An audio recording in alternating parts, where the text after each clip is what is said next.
done right. 94.4 Spice FM, Nairobi. It's already Tuesday. It's Tuesday the 10th of... I'm taking us backwards. It's the 12th of May. And a very good morning to you at 6 minutes after... I'm confused everywhere. I was going to say 6 minutes after 10. Everything seems to be moving in reverse. Is there something wrong with me? It is the 12th of May, and it's 10 minutes after 6. I don't know how many numbers we have to deal with this morning, but we're going to get through it anyway. And maybe in my madness, one Mr. Ochanda can keep me calm. Good morning, sir. Good morning to you, Nduh. How are you? Very well, thank you. How are you doing? I'm doing well. Yeah, you know, we are waking you up earlier and earlier every day. But, it's now becoming normal. It's normal? Yeah, it's normal. Good to see you, man. Karibu sana. Yeah, asante sana. Thank you so much. You know that voice. Even before we start, you guys are going to say a big welcome to Ochanda, aren't you? Yes, please. So that we can get into things properly this morning and push on the conversations. Today, Ochanda is our top-tier political reporter with the KTN and joins us as a host in the Situation Room this morning as we get into the number of conversations that we should have. Good morning. You know how you do things in layers. Today we're greeting Evelyn in layers. We started with the first layer, then you have to not make sure everything. Now we have said good morning properly and she's okay. Sure. And then we can't find Joyline. I think we need to send out a search party. Because sure. Where is she? Yeah, sure. Mr. Seto will he'll appear at some point later tomorrow. So let's just keep it like that. Man, I had the best cup of coffee this morning. Yeek! I don't know what I did today, but it was doing the business. I think it's possible that I might be addicted to a good coffee in the morning. I think maybe we need to have a conversation around that, but okay. Karibuni sana, everybody, and welcome. This is the Situation Room. It's Kenya's biggest conversation. On this Tuesday morning, we're going to be looking into a number of things, and thank you for joining us already. This is the Situation Room on SpiceFM, and as we get into things, let me tell you what we will be discussing today. It's going to be a busy one, but the numbers are swirling around, or rather, the conversations are swirling around what the Finance Bill 2026 is going to look like. And what taxes may or may not be increased, which new ones will be introduced. And so the questions around some of those things we'll be looking into today. I'll let you know around that conversation. But first, let me tell you, from about 7 o'clock today, what our conversations will be. Sawa. We will talk at 7, first of all, with Purity Ngirici. She's a former Kirinyaga woman representative and is throwing her hat in the ring for the governorship of Kirinyaga County. She was to join us yesterday, and for 1, 2, or 3 or other reasons, which she may explain to us later, she'll tell us as to why she was not able to do that. But she joins us today in the Situation Room at 7. And again, we're going to be looking at issues surrounding, shifting political alliances and what it actually means when you say, okay, well, this is what we're doing now and we're going to move things a little bit. So we're going to hear where her mind is. And is this indicative of what could be happening in the rest of the country if people are going to start jumping ship? Or going to, maybe jumping ship is the wrong term. If people are going to start realigning. Realignments, yeah. Across the country. We're also seeing in Western. Yeah. Yes, it's already happening, isn't it? Yeah, sure. And essentially what that could possibly mean. So we'll talk with Madam Purity at 7. At 8 o'clock, the proposed Finance Bill 2026-2027. We're going to be looking at the pressure points. Dr. Stephen Gashie is a PhD economist. He'll be with us, joined by James Kimani, who's an Associate Director, Tax Regulatory Services, KPMG East Africa. So we're going to take a snapshot into this Finance Bill 2026-2027, get an understanding of what those numbers look like. Like we said, remember, the budgeting process starts on 30th of August every year.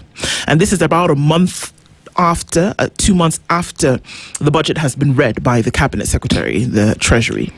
Now, when that happens, we start to look at how they crunch the numbers, what exactly the different departments of government have given in terms of what they want to do in the next year. The budget is already done and dusted. Now, in terms of where, what allocations are being given, there's really little you can do to change that.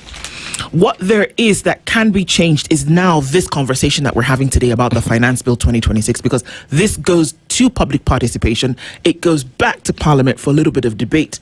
And if anything is to change or to be reduced or to be realigned, this is where it happens.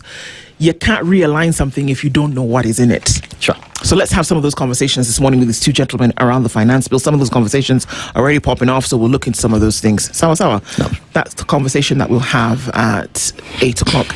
And then we're going to round things out at 9 o'clock. So you may or may not know that the French are in town, and led by the President of France, Emmanuel Macron, been here yesterday with almost 30 other heads of state. Not all of them made it, but quite a number of them are here, and there are certain activities. We're going to probably see a lot of those bilateral talks taking place today, which is the last day of the Africa Forward Summit, of course, led by France. This is French desire in Africa. It is not global, it is French. Let's move from that. It's particularly French. And it was interesting yesterday that he talked about the fact that he accepts that there's waning political and other cultural influence in West Africa, in what was traditionally Francophone Africa. That is waning popularity. Many would have said the popularity has been decimated. The French popularity has been decimated in Francophone West Africa. And he basically said, we're looking for more friends in Africa. This is what he said. He promised that they would not discriminate again on the basis of language, which they've often done. And that if taking a bourgeois kind of approach to how they dealt. If you don't speak our language, then it's not going to be speaking to you. Kind of assimilation, that is assimilation. 100%. The colonialism that took place by the French was beyond just colonialism. It was actually assimilation in a lot of the countries. Because today, you walk into certain parts of West Africa, Francophone West Africa, and people are still walking around with baguette. Things like that. It's very, very, very, very French. Anyway, so he says he knows that is waning, and he's looking for friends here. And he's in his last term. The French is the second largest economy in the EU. We understand this. How followed, of course, after Germany. But we also know that the political pressure, the geopolitical pressure to remain relevant is very high in 2026 and moving forward. Anyway, that's going to guide our final conversation today at 9 o'clock with Professor Macharia Monene. And we're going to be talking about resetting continental ties. Is that what this is actually? Are the French actually friends of Africa? Les Africains, mes amis, is that the case? Especially West Africa, and so they're actually courting our new friends in East Africa. But you see, from the word go, it was about Francophone. It was all about their policy was assimilation. But it's late in the day to assimilate East Africa, and of course the other side of Anglophone, the English-speaking countries. But they have actually planned 800 meetings across Africa, business to business, business to government, and so it's quite interesting how it will pan out. But it's a wait and see affair. It is. It's a wait and see affair, and as well as trying to then understand that in the clearing, will it be very apparent what their intention is? And where are you when this intention is then being made? So we'll have that conversation at 9 o'clock. And of course, the conversations continue to buzz in through the day. We're looking at the final day of the second and final day of the Africa Forward Summit, of course, led by the French and piloted by Kenya in this case. So those are the conversations that we have today. So karibuni sana, our audience on KTN, very good morning to you. Our live streams are up on YouTube, Facebook and on X, and we're getting into things this morning. It's Nduh and Ochanda with you today. So just say a quick hello. Thank you then for being able to do this with us, Allan. I mean, it's great that you can and lend your political voice as well as your analytical voice to this conversation. So all right, so let me tell you what today's proverb is. We're in the kingdom of Eswatini. I think it's one of the two. Well, yeah, because the kingdom of Morocco is still there. One of the few remaining monarchies on the African continent. And interesting because this is one of the countries that's totally surrounded by South Africa. The other, of course, we know is Lesotho. But, they still people call it steeped in culture. And of course, I know that, all of the right-wingers are out saying that, no, actually, you know what, this is culture, but the left-wingers are saying, no, this is actually abuse. Okay, they do what they do. And the proverb that we're looking at today and love to get your interpretation of it before we get into things this morning, from Eswatini is a person who says it cannot be done should not interrupt the man doing it. A person who says a thing cannot be done should not interrupt the man doing it. A person who says it can't be done should not interrupt the person who is doing it. Okay, disclaimer, I also come from a kingdom. A Wanga kingdom. Wait. It's the only kingdom in The Kenya. emperor, the champion, the lion is here. Good morning, sir. We'd have laid down the red carpet. The only... If he would have organized dancing girls and drummer I come boys, from I a don't kingdom. understand. Yeah, Wanga kingdom. The Wanga kingdom. Wanga kingdom. Is there any relation? No relation, Okay. but we do things the kingdom way. Okay, here we go. I'm a prince. You're in the presence of a princess. Oh. This could not have been better. Evelyn, you did this on purpose. It's coincidental. Okay, my understanding is that don't erect hurdles. Because we have persons out there who have this mantra that if we can't make it together, let's lose it altogether. Right. Let's perish as fools. If we can't make it as brothers, let's perish as fools. And so my understanding is that if you can't really offer solutions, then don't erect hurdles. Absolutely. Don't erect hurdles. Yeah. I think we do a lot as human beings sometimes to discourage others. And we say, oh, well, it's never going to work. You know, when somebody talks about, I want to be able to do this, I want to do a great thing, and somebody says, oh, absolutely, it's not going to work. People are not going to, endorse that. People are not going to, well, that's great if you feel that way. The negativity, Yeah, how about you sit in the corner and then allow somebody who has that will and desire to actually go ahead and try. Yeah, sure. We shouldn't be stumbling blocks. Yeah, stumbling blocks, sure. And at the same time, you don't listen to all the negativity that you hear. Just go for it. You never know. Yeah.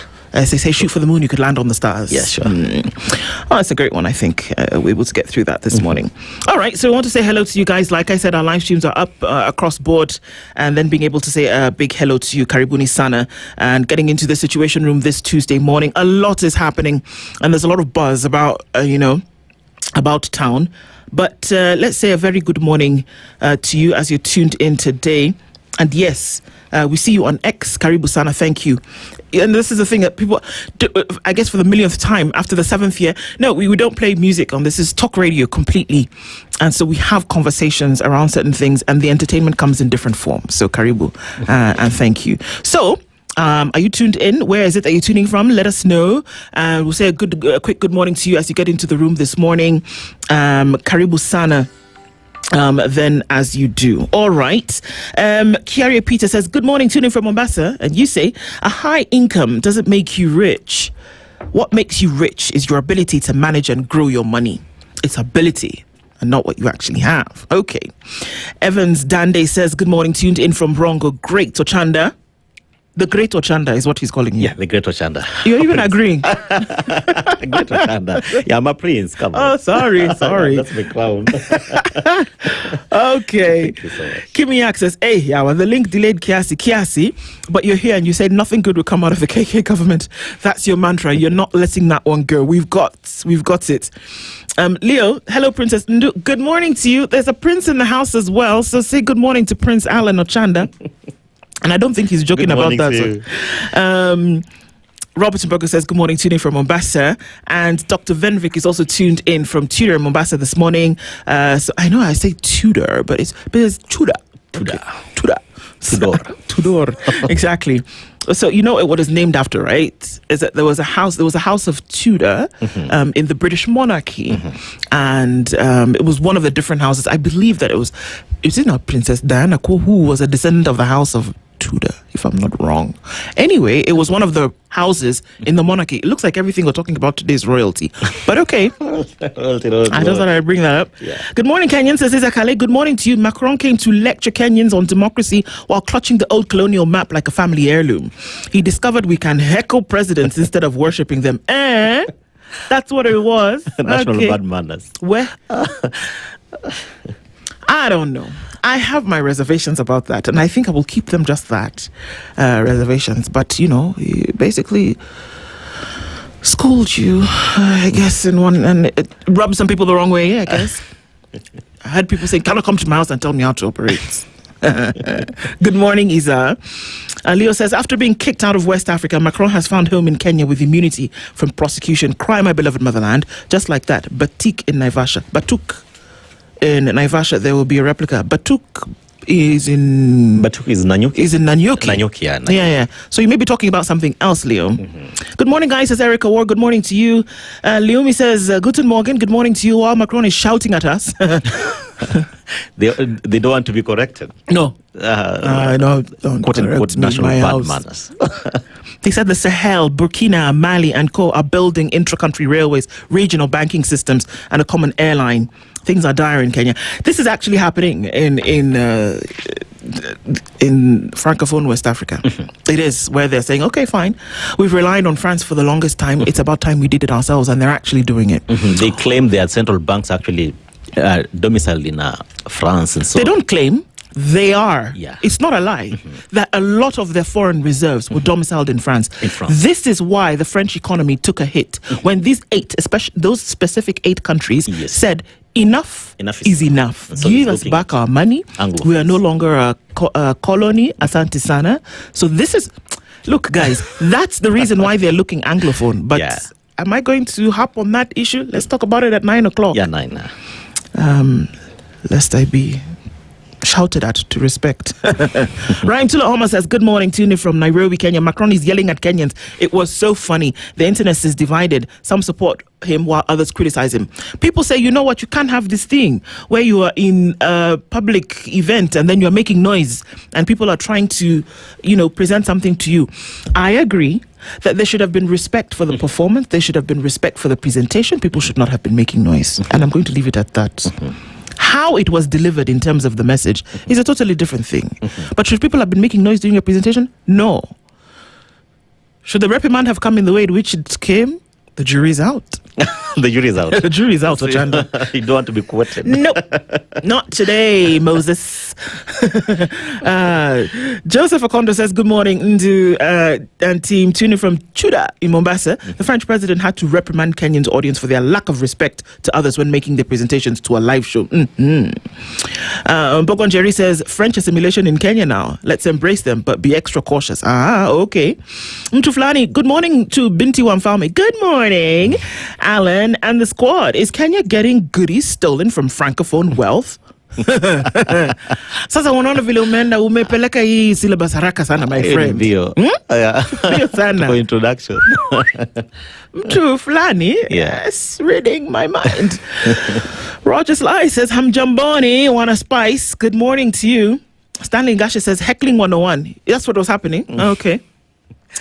Migwi Michael says, good morning. Good morning. Today, yes. In fact, Iha says we shall have a better day today, shall we? We shall. David Duncan O'Thee says, good morning, tuning in from Nairobi. Great to see you. I love it when we see folks that were not here on a regular, as well as a regular. Everybody who comes into the room, even if you're going to take a sneak peek, thank you so much for joining us and saying hello. I love that. Mutuflani, I'm still laughing at you. Andrew Shira says, good morning. Hiya, spicy people. Sikwa najua we are manufacturing phones and computers. Mbona we lie like this? Jesu, Vancouver, Washington is where you're tuned in. Kenya is manufacturing phones and computers.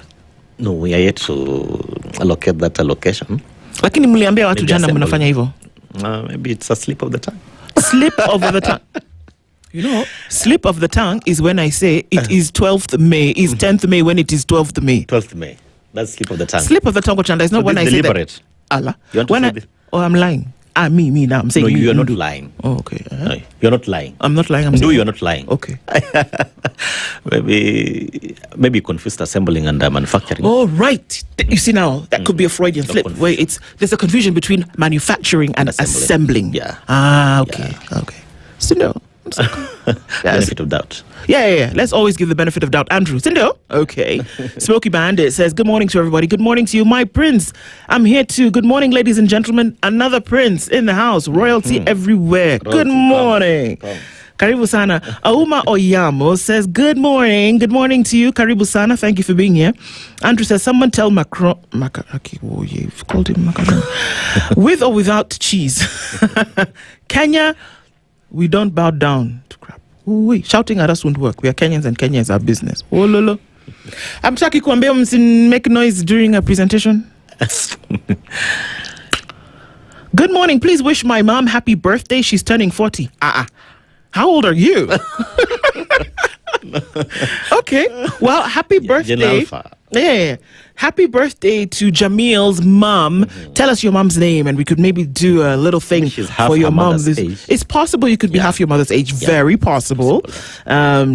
I hear what you're saying. She's a single mother who works hard to take care of me and my siblings. Well, that's a beautiful story. Happy birthday, Mama Jamil, and may you have many more. And you can already hear from your sons that they honor you for the work that you do. And just after Mother's Day, you get to celebrate your birthday. And so we are. Her name is Mary Ann Wangeshi. A very happy birthday to you, Mary Ann. We've not met him, but Jamil sounds like an awesome young man. And it's just great that he can honor you in that way. And so happy birthday to you. Happy birthday. Bill Mamamushi says, good morning, beautiful souls. A very good morning to you. I hope you're doing all right. Karibu Sana and everybody getting into the room. Ride on the existing protocols where we say a very warm welcome to you and thank you for being in the room this morning. We don't take it for granted that you join us every day. So Karibu. Can we sing Karibu? Karibuni Sana Kabisa. Let's take a quick break. We'll take a look at what's happening in the skies and on the roads. And then we'll come back and look into the headlines. Stay with us. 29 minutes to 7. Don't go away. Good morning. This is the Situation Room. The only way to start your day. The weather with SpiceFM. All right, looking at cloudy conditions in Nairobi this morning, we'll see a high of 23 and a low of 15. It's 14 and cloudy into Nakuru and into Njeri. 16 cloudy conditions. We'll see a high of 22 into Njeri. It's 19 in Kisumu this morning, cloudy conditions, a chance of rain with a high of 27, and 16 and cloudy into Kakamega with a chance of rain as well with a high of 26, partly sunny at 25 into Mombasa, and it's 25 and sunny as well in Malindi. 20 into Marsabit and partly sunny, 18 and cloudy into Kampala, while Dar es Salaam is sunny at 24. 8 degrees and still cooling in Johannesburg with a high of 19. 27 and mostly clear into Lagos, and 5 degrees and clear in London, where it's 28 and sunny in Beijing. Monday night is cloudy at 12 in New York. We'll see a high of 17 and a low of 9.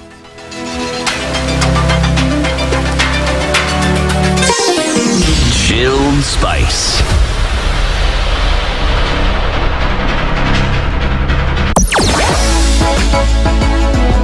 Sugar and spices, everything nice.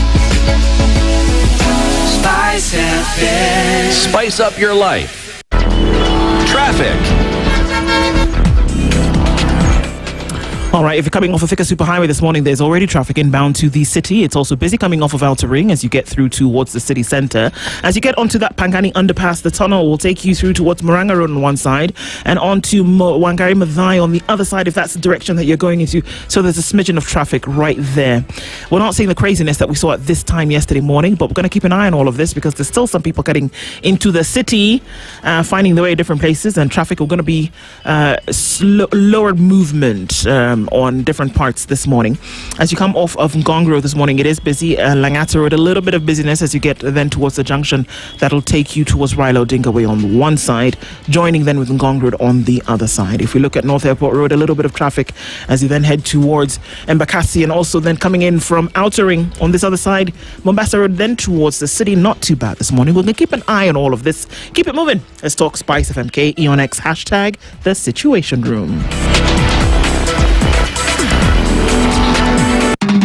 This May, unlock endless drama every single day on Star Times. Unrivaled stories, characters you can't forget. Recharge your monthly subscription today. More love and burning romance on Come Back to Me. Heartbreaking betrayals on Just Revenge on Novella E+. More secrets on The Brave on ST Swahili. More twists that leave you breathless on Gangs of Manila Season 3 on Novella E. Now on Nyota Bouquet on Ariel and Nova Bouquet on Dish. The drama never stops. To renew your subscription, dial *858# for self-service or get in touch with our call center on 0719-077-077 for customer care. Buy a StarTimes decoder at any of our dealer shops countrywide. Download the StarTimes On app to enjoy all your favorite shows and stream live channels on the move. StarTimes, enjoy digital life. Broadcasting worldwide, Spice FM. Mature, intelligent talk every morning. Spice up yourself. Mornings done right. 94.4 Spice FM, Nairobi. It's 25 minutes to 7 o'clock and I'm laughing because Rascador, good morning, first of all. How? So I told them yesterday, and actually, thank you for keeping me righteous, my brother. I told them yesterday that I would take a video. In fact, my producer reminded me as I was leaving, but then I forgot. And as I was galloping, it was galloping actually, because in the vehicle galloping on this road, that was supposedly constructed just about a year ago, and that they didn't fix it. It's now the road is terrible. So today, I promise, I will take a video of that road as I'm heading, and I will bring it tomorrow. Ras, thank you. No, as I will do it. It's just that I forgot. At least now I can tell you the truth and say that I forgot. But I will do it today, and we will have that tomorrow as we're doing the newspaper review. I promise. If I don't do it, you can buy me coffee. So it will be deliberate. Okay. Let's look into the headlines. We'll start on Kenya's bold newspaper, The Standard, and Miwani Land Circus. It seems like there's a circus in town, and the subject is Miwani Land. A purported Mumbai-based businessman, Nagendra Saxena, a ghost figure without a trace, and who immigration says has never stepped into Kenya, occasioned a secretive Christmas Eve auction of Miwani sugar. I've not even reached half of the thing. Okay. Follow me. Now, there's a push from powerful state figures to hand over 9,394 acres of communal Miwani land to Crossley Holdings, a private company. Suba MP Karoli Omondi says, upon being questioned by Parliament, company directors claimed they could not remember to whom they paid 752 million shillings to acquire the land. Our investigation has uncovered internal letters, missing court files, forged documents, and anti-corruption findings pointing to an attempt to privatize public land. Hold up. If I pay you today 500 shillings in my M-Pesa paying you, my friend, I laminate that I can't remember who I paid 500 bob to. Now you pay 752 million shillings, and then you tell me you've forgotten who you sent it to. Ata saa zingine, please don't look at people and think they're stupid. Unasema mchezo wa town. Hey, Game of urban areas. Can't remember. Yes, that's why it's being called a circus. 752 million, colossal. Meanwhile, the person who supposedly now owns this land has never stepped in Kenya, has never been here. And that there's a push for 9,394 acres to be owned by this company. You guys thought that the problems that you are dealing with is just some run-of-the-mill corruption over here, and that, will be sorted out. Or more, water past Gary, as we are saying. We'll look into the details of that. This story I won't read for you kidogo because it's a standard investigation, obviously, but it's something that's in the public eye. The people who sat around this table, you have Soy Pantuya, you have the deputy president, Rigathi Gachagua, you have Salim Mvurya. The entire cabinet is seated around this table. The top decision-making organ. Bas. The appendages of the executive. And so they're actually accused of legitimizing the fraudulent transfer of public land from private entity. Who has never stepped in. And sidestepping a court process. Because remember that this matter is actually in court. And your legal advisor in the person of the Attorney General also sits in cabinet. My friends. Yeah. So you want to ask Madam yourself... Dorcas Odwor. Yes. Yeah, she's here. Many questions She's about between, then what happens. She's the one sitting between the head of public service, Felix Koske, and Interior. And Interior CS, Murkomen. I'm going to read the details of the story in just a minute. So just hold on to your horses because, in fact... Do people eat popcorn in the morning? They should. Okay. If they don't, they should. Get your popcorn because this one is fun. Yeah. Let's look into other stories. 250 deals on the table as France expands Africa investment push. And I don't know it's because they like the curl of your hair or the shape of your nose, but okay. Macron-Ruto serial pact on digital skills and youth empowerment. Okay. Prison authorities defend ban on digital learning tools behind bars, and they're saying, no, we're not going to use this behind bars because the possibility of then people using it for other things. Yeah. But they're sneaking. Somehow now, if they tell you that those people who send you those messages, whatever, are normally people who are serving sentences in specific prisons, then you must wonder how they get the gadgets. So a former, one would say, ballsy equity staff has sued the bank and the CEO over theft claims. They've sued the bank, the financial institution, as chief executive officer, accusing him of maliciously damaging their reputation to justify mass layoffs. Of course, this continues to be a story that we see popping up. It was an interesting story. Of course, the bank claimed that there was a haste. And so to justify the layoff. But now it turns out that maybe it was not the justification for just layoffs. So there's that page, that story on page 4 and 5, how Mwananchi Sugar's vast land became the target of a 1 billion shilling shadow battle. We've just had Karoli on Monday in the studio. It's possible that we're going to have him back to have a conversation about this because it's a big one. Kioni rattles opposition leaders with Uhuru Gachagua warning. I don't know what Kioni's up to, but he seems to be telling his party, not in a roundabout way, but almost straightforward, that, you know what, guys, if we want to gain political ground, there are certain things we must do. You cannot be the cat in the corner who's waited to be petted and then please begging the cat to come and drink milk. And you want to be the lion of the jungle. It can happen. You have to come out, you have to be bullish, and you have to do it consistently. True. That's what he's saying. He's been saying it. And he actually said, I've been telling them, but it's almost like he's saying they don't want to listen to me. I don't know. Even Gachagua accusing him of being a mole.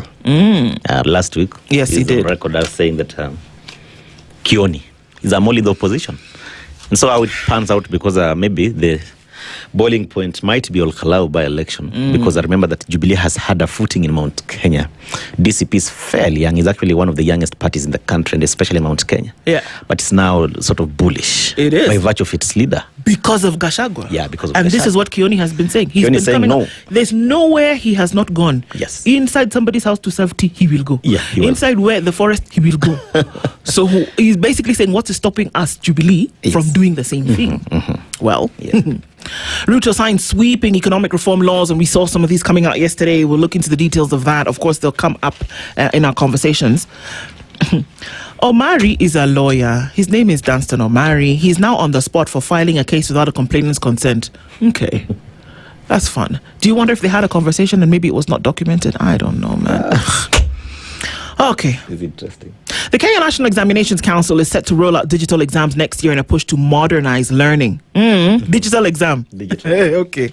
Good. No, it's good. Let me not laugh. Nduh, stop it. It's good. Is it foolproof? Look, Ochanda, let's just be grateful Let's stick that to we are progressing. Ebas. Sawa. We poke holes in it later. For now.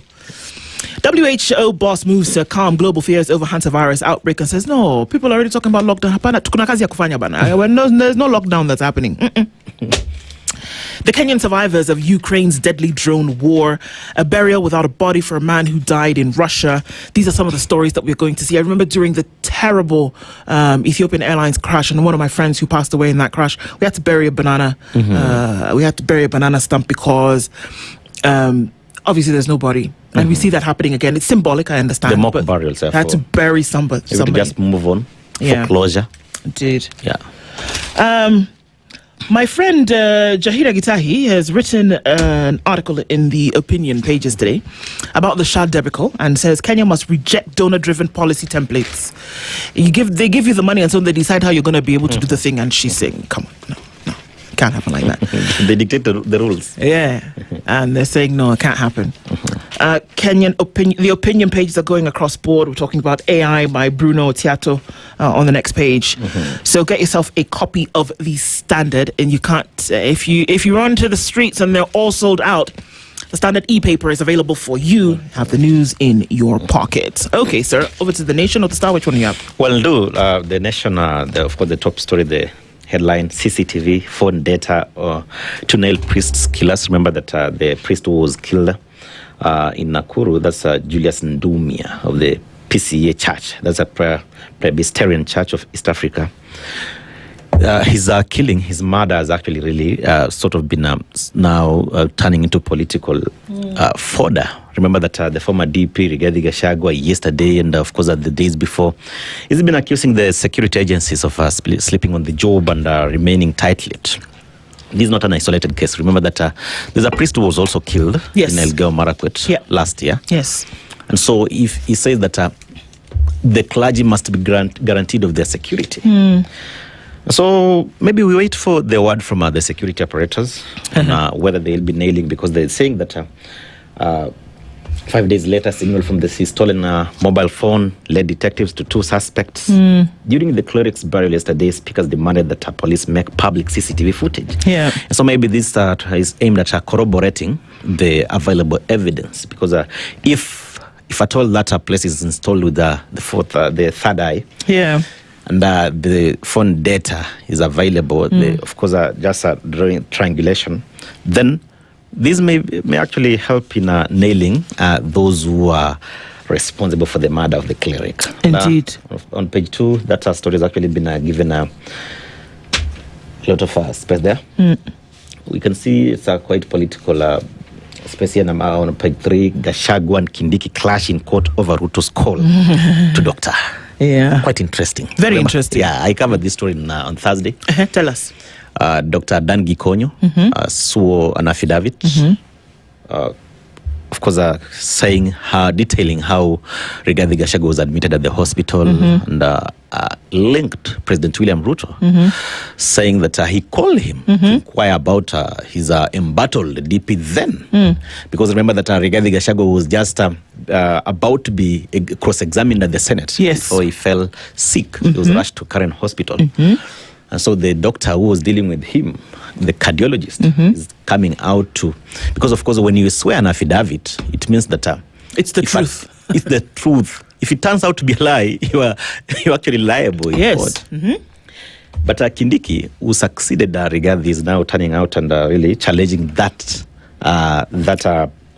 affidavit on several grounds. He says that it's time. Is actually why now? Because it's now 2 years down the line, or 2 years down the line. It's actually now coming late in the day. Is actually contesting several issues in the affidavit. And remember that that case will be coming up tomorrow. Yes, it comes up tomorrow for them to decide, isn't it? Yes. But what's the significance of Dr. Gikonyo having then been called by President William Ruto at the time that former Deputy President Rigathi Gachagua was in hospital? What's the significance of that? The call, maybe it might be politicized because the submissions from the advocates for Rigathi Gachagua, they are saying that this was a parliamentary coup. Yes. The impeachment of Rigathi Gachagua. And they say that by impeaching Gachagua, the president was settling a political dispute. And so why will you be settling political dispute by impeaching your deputy and then you call to find out how he's doing? To find out, are you doing it in good faith? That's how it will be politicized. Of course. It might take that route. And so tomorrow, the submissions will be quite interesting, and you should not miss out. Tomorrow will be fun. That's for sure. It will be fun tomorrow. Yeah. On the same page, LSK 6 recognition as key party in cybercrimes law case. On page 4? Yeah. Still France loses grip in West Africa, courts Anglophone states. Of course. What we've been talking in the morning. Yeah, they're looking now at the English-speaking. Because remember that the English-speaking countries of East Africa and, of course, at the larger side of down Africa, there have been so much in a clandestine sort of relationship with China, America, Akina Sweden. But Francophone, the French now feel, no, we are being wiped out. Even we shall later on even look at the distribution of the military bases in Africa. France is actually lagging behind. I'm telling you, this is a geopolitical competition. Yes. Because the days of nationalism are here with us. Look at the progression of geopolitics since the year 2000, when it was globalization.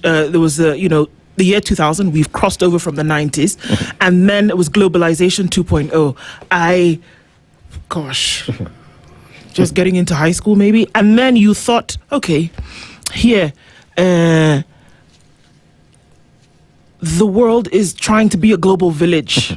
Everybody says, let's come and do this together. There was a rapprochement about international organizations. The United Nations now suddenly looked like the thing that you wanted to be a part of. Everybody was talking about regional integration. The EU started to come to life when people were coming together over things like this. That happened for about 15 years. And then now it was clear that there were certain economies that were coming up and that were going to essentially challenge the status quo of geopolitics. And then you got to the 2020s and into the 22, 23, 24. And then there was universal nationalism that started to creep up again. Germany, this same France that we're talking about. If the president today was Le Pen and not Emmanuel Macron, you would probably see a situation whereby they're saying, excuse me, we need to make France great again and not all this nonsense that you people are talking about.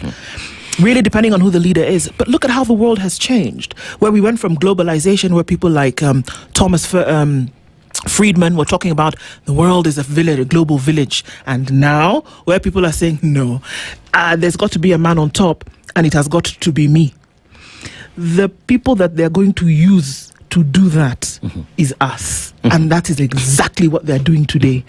That's when we started to see things like UK and Africa, America and Africa, Russia, Africa Summit, China, Africa Summit. Now it's France's turn. That is exactly what they're doing. Because they realize that they're behind. And we're just sitting there, the girl in the corner say, come and court me. You remember even the former French president, Jacques Chirac? Yes. He's on record saying that we've really put Africa into suffering. And it's time to maybe stop that. But remember that now you are sorry. Are they really sorry? Remember that there was the first scramble and partition of Africa. Is this the second edition? Scramble and partition of Africa. Okay, on page 5, United Nations opened $340 million expanded Kenya office. Yesterday, the president was actually talking about this is the largest in terms of landmass space for the United Nations in the world. It's a good thing. It is. Yeah. It is. On page 6, business leaders push for conducive environment to unlock investment. It continues on page 7, pictorials there. And, maybe these are snippets from the ongoing summit in Kenya. On page 8, jogging, language and culinary politics. All that happened yesterday, didn't it? Yeah, the president is easy. In as much as we may read much into the gestures, it's easy. You could see he's jogging in the morning, reaching out to Eliud Kipchoge. But where is Sebastian Sawe? They should also introduce him to the world stage. Cindy, he should be in the middle of Sebastian and Eliud. Because you see, Eliud is now exiting the stage, to decide. Because by virtue of age, we should now be ushering in Sebastian Sawe. He should be introduced because I saw his portrait in State House. Quite a good gesture. But he should be introduced to such world leaders, world stages, when they're actually jogging in the morning with the presidents. He should be there. I agree. Yeah. But he's an easy president. Okay. It's okay. We'll take your... Oh, number 10. Church wars, pastors in vicious fight for tithe, branches. Fight for tithe. Tithe. Nene Evangelism Center. Are you a fan of Pastor Nganga? Please define fan. Fan. Do you watch his reels? When I'm bored. When you're bored? It's comedy, man. It's great. If you're bored, watch the things you laugh, I'm telling you. Oh. I don't watch it for spiritual nourishment, but, it's quite comical. Not for nourishment, but, of course, the contemporary church. Okay. That's why... But, by the way, on a lighter note... Okay. If you're very keen, people are living in drafts the mainstream churches. And they're actually going to churches like Pastor Nganga's, Pastor... Where they serve Nyama Choma in the church? Yeah, the three-time pastor. Pastor Kanyari. Yeah. Yeah, wanapiga story. It's like a guarding and counseling. They offer refuge. Okay. Remember Naipei? That lady. Yeah. That church has now said mainstream they don't church want... cannot welcome that lady. Well, okay. Yeah. But even this church where she went, they said they're not messing with her anymore. Yeah. They did. Yeah, on page 12, guns, camels, and fear inside Kitui violence. Kitui has been hitting headlines in the last 3 weeks. It has. Yeah. For a place which is never really volatile in terms of these kind of things. Kitui has been quite calm. Oh no, so what's going on? I hope the security agencies will swing into action and, of course, avert any further loss of life. I hope so. Yeah. I'm going to take a snapshot quick because I want to look into the story real quick in the Standard. But untold story of housing, fisheries and coffee boom. The country's economy expanded by 4.6% last year is what the Star is reporting today. Shem Lumumba, a.k.a. Coach OT, he didn't let an injury cut short his dream, living it through others. That's never say die. Fears of bribery in 27 election as campaign funding rules stall. Why are the rules stalling? Bring out the rules. Let it be done and dusted because you only got about a year. Come on, folks. Chop, chop. Minor wins as court overturns dismissal on awards. Him 600,000 shillings after the accident. So that's some of the stories making headlines there. To a minor after an accident, 600,000 shillings. That it was not actually his fault. Other headlines that we're looking at. Kenya's informal housing upgrades attracts investors. Okay. So as those upgrades are coming in, people want to put their money behind it, is what we are saying. Government clarifies that child care institutions are not closing down. That's okay. I think they're important in terms of a welfare system, that you need their children who need to be taken care of in a welfare state, especially if they don't have caregivers. But by virtue of that, you cannot let them run to the ground. These are children. You must act. If you're going to have them open, then they must run optimally. I am of the opinion that if you're not going to do it right, don't do it. Do it right. We shouldn't have situations, because one of our KTN reporters who did the story talking about what actually happens to children in the care service, what the kind of abuse that goes on there. If you're going to have an institution that's caring for children because they're least vulnerable, they're most vulnerable, do it right or don't do it at all. That's an indictment, heavy one, on people where we have children being bought by people who are not Kenyans. We have them being mistreated, not fed, all kinds of other things happening. And I'm happy that the government has clarified that they will not shut down these institutions. But they have a further burden of care where they have to ensure that these children are properly taken care of. And that the people that are put under, whose care that they're put under, are actually, worth their salt to make sure that there's no funny things going on. We want you to get a copy of the Standard today. If not, get a copy of the Standard get the Standard e-paper, because you want to. I will not be able to tell you this whole story, but let me give you the snippets of it. How Miwani Sugar's vast land became the target of a multi-billion shilling shadow battle. Cue the music, because this is going to be fun. A fierce battle is raging over one of Kenya's largest public land assets, with a powerful cabal of state operatives, figure out who those are, and private interests maneuvering to seize 9,394 acres of the Miwani Sugar Mill's property.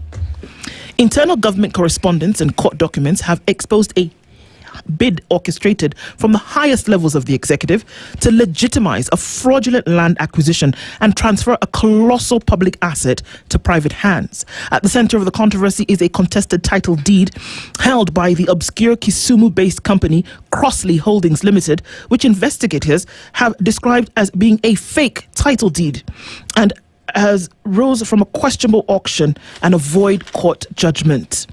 This week-long investigation delves into a secretive government directive, the courageous stand of the Miwani Sugar lawyers, and the shadowy network of powerful individuals, including Head of Public Service Felix Koskei, who is accused of pulling the strings to hand over this ancestral land in Kisumu County. The foundations of Kenya's sugar industry were laid in Miwani in 1924 when Australian sugar magnate George Russell Myers established the Victoria Nyanza Sugar Company, which farmed approximately 15,000 hectares. By 1928, Kenya had 5 sugar factories located at Kibos, Miwani, Muhoroni, Ruiru and Ramisi. This story goes on to tell you how some powerful individuals want in on that land, and how some people have gotten selective amnesia when it comes to 752 million shillings that they paid. They cannot remember when they paid it. They cannot remember to whom it was paid. They cannot remember anything about that transaction. But what they do know is that they paid it. So this land that should essentially be assisting farmers and making sure that they can farm the sugar, crush the sugar, and sell it on the market for profit, somebody wants in on it. Somebody wants it. Somebody wants it. I told you I come from the kingdom, and we also have a sugar miller, Mumia's Sugar Company. Yes. And I know how the architecture of how such lands actually acquired, because people actually moved from those lands. Exactly. So you should hold it in trust.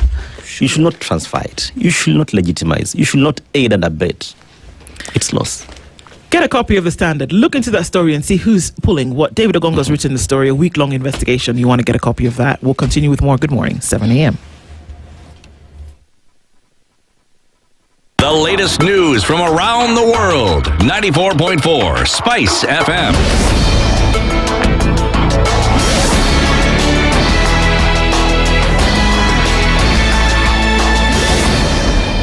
Good morning. This is Daniel Zoya. I'm Sheila Tembur. The Africa Forward Summit, jointly hosted by Kenya and France, enters its second and final day today in Nairobi. Speaking at the summit yesterday, President William Ruto and French President Emmanuel Macron called on European nations to increase investment in Africa, describing the continent as a rapidly growing economic and trade hub. The two leaders also urged African governments to prioritize investment in youth, technology, education, and infrastructure. They emphasized the importance of African unity in unlocking economic growth and reducing dependence on developed nations, particularly in financing. The whole ecosystem around education. In Kenya, we have had to review the education system and to make it competence-based. Also investing in digital infrastructure, fiber optic. They've just said we are manufacturing now here in Kenya a lot of digital assets, whether it is phones, whether it is computers, and all that digital infrastructure. We are laying fiber optic. This challenge of building infrastructure is exactly the same in Europe. Computing capacities. Okay, if we want to make infrastructure, let's invest together. We have to build much more energy facilities, renewables, nuclear, in order to deploy electrification.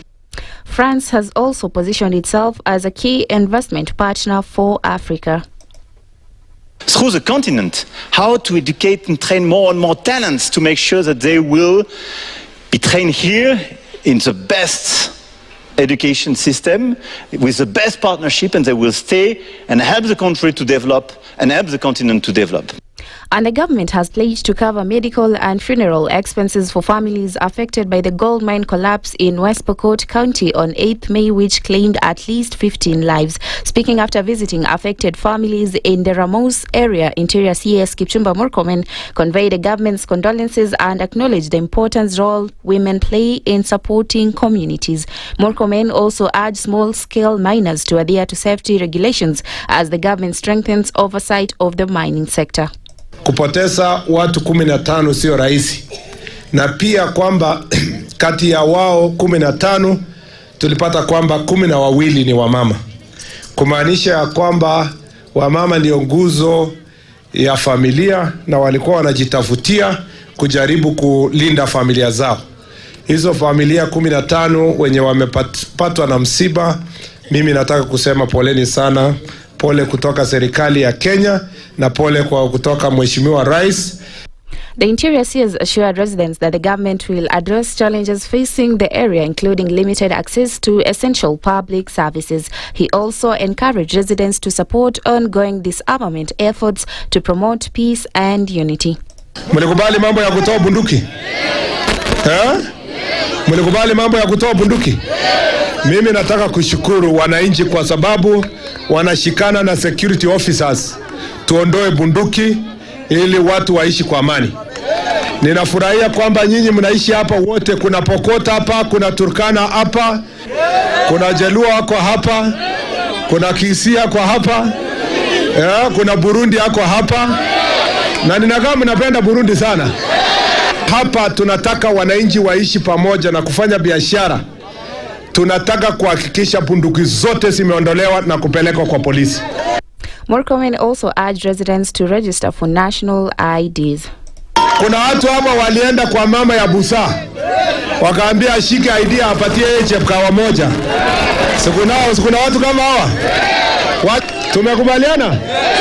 Sasa Mheshimiwa Lote, maofisa wetu wako tayari, wewe ukuje hapa hao watu wa register. Itakuwa bure tuongee hapa na watu kiasi hawana ID. Na nitarudi kuangalia kwamba wangapi waliletewa ID na wakaandika. Wapi chief? Chief ako wapi? Chief ya area, kazi yako na ule ofisa wa ID kutoka next week akuje hapa au watu waandikishiwe wapewe ID zao. And that's Daniel Zoya. I'm Sheila Tembur.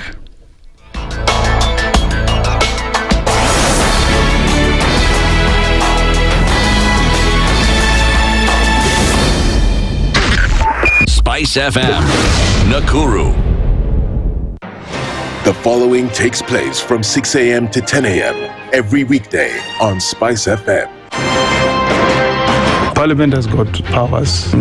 Let me break it down. The National Assembly can initiate an impeachment of the president. This same National Assembly. Yes. That's our constitution.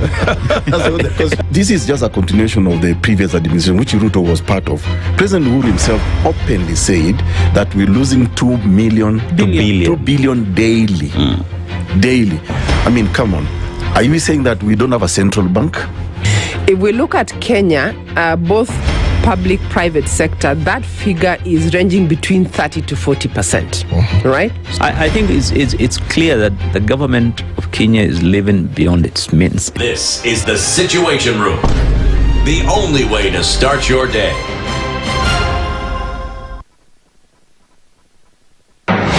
The following takes place from 6 a.m. to 10 a.m. every weekday on SpiceFM. Baba should disown these experts and say they went there on the, because he keep on telling us that these experts you came from Dubai and you found them there already at State House looking for jobs. Government has to has to introduce austerity measures. It's something that this government and the previous ones have not been able to do in this country. We've talked about it so many times. And really, I think you have seen the modus operandi of William Samoei Ruto since he came in. It's just showbiz. This is the Situation Room, the only way to start your day. The following takes place from 6 a.m. to 10 a.m. every weekday on SpiceFM. I am also a publicly elected official. Okay. My salary is paid by your taxes. Yes. So if you need me to answer questions, we will not run away from you. Asante We will always be here. The government itself is engaging in corrupt practices. That the government itself deliberately schemes to influence through bribery members of parliament. You pay for a passport online. Alafu you're told there are no booklets. I rebuke matters corruption because corruption has brought this country to its knees. This is the Situation Room, the only way to start your day. Mature, intelligent talk every morning. Spice up yourself.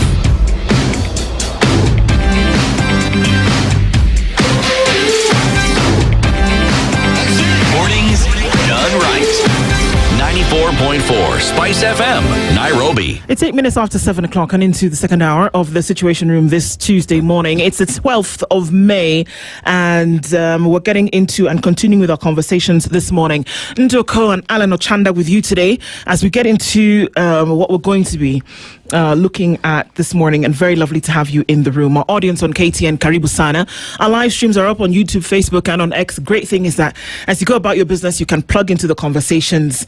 And we're very happy this morning to have former woman rep Kirinyaga County with us here, Purity Ngirici. Good morning. Good morning. How are you doing? I'm very well, thank you. And you, how are you? Fine, thank you. Just too much rain, right? There's a lot of rain. Yeah. There is. Karibu Sana, we're glad that you could make it this morning. We understand yesterday was a bit of a pickle. It was quite a drama. Yeah. Yeah. We took several routes trying to get here. Yeah. But we couldn't. Yeah. We got here really late and we said, at least maybe probably you slot us today. And we're glad you did that. Yes. So thank you. Well, happy that you're here today. We're going to be talking about a number of things. And it's interesting because as you sit in this chair and you are soft-spoken and quiet, we see you very differently on the campaign trail. And perhaps some of that will come out in this conversation that we will have. Yeah, it does sometimes. Yes. Yeah. As we look into political realignments or shifting alliances and what all of this is about. As we do, this is your first time in the Situation Room. We're very happy that you can be in the hot seat. Yes, it is. It's been a long time coming, but we're glad that you've joined us today. And for us to then be able to look into a number of things. Thank you. We go around the African continent every week. We land in a different country. Whereas we bring other things back. One of the things we do bring back is their proverbs. And so we share those every day. And then we would love to get your interpretation of the same.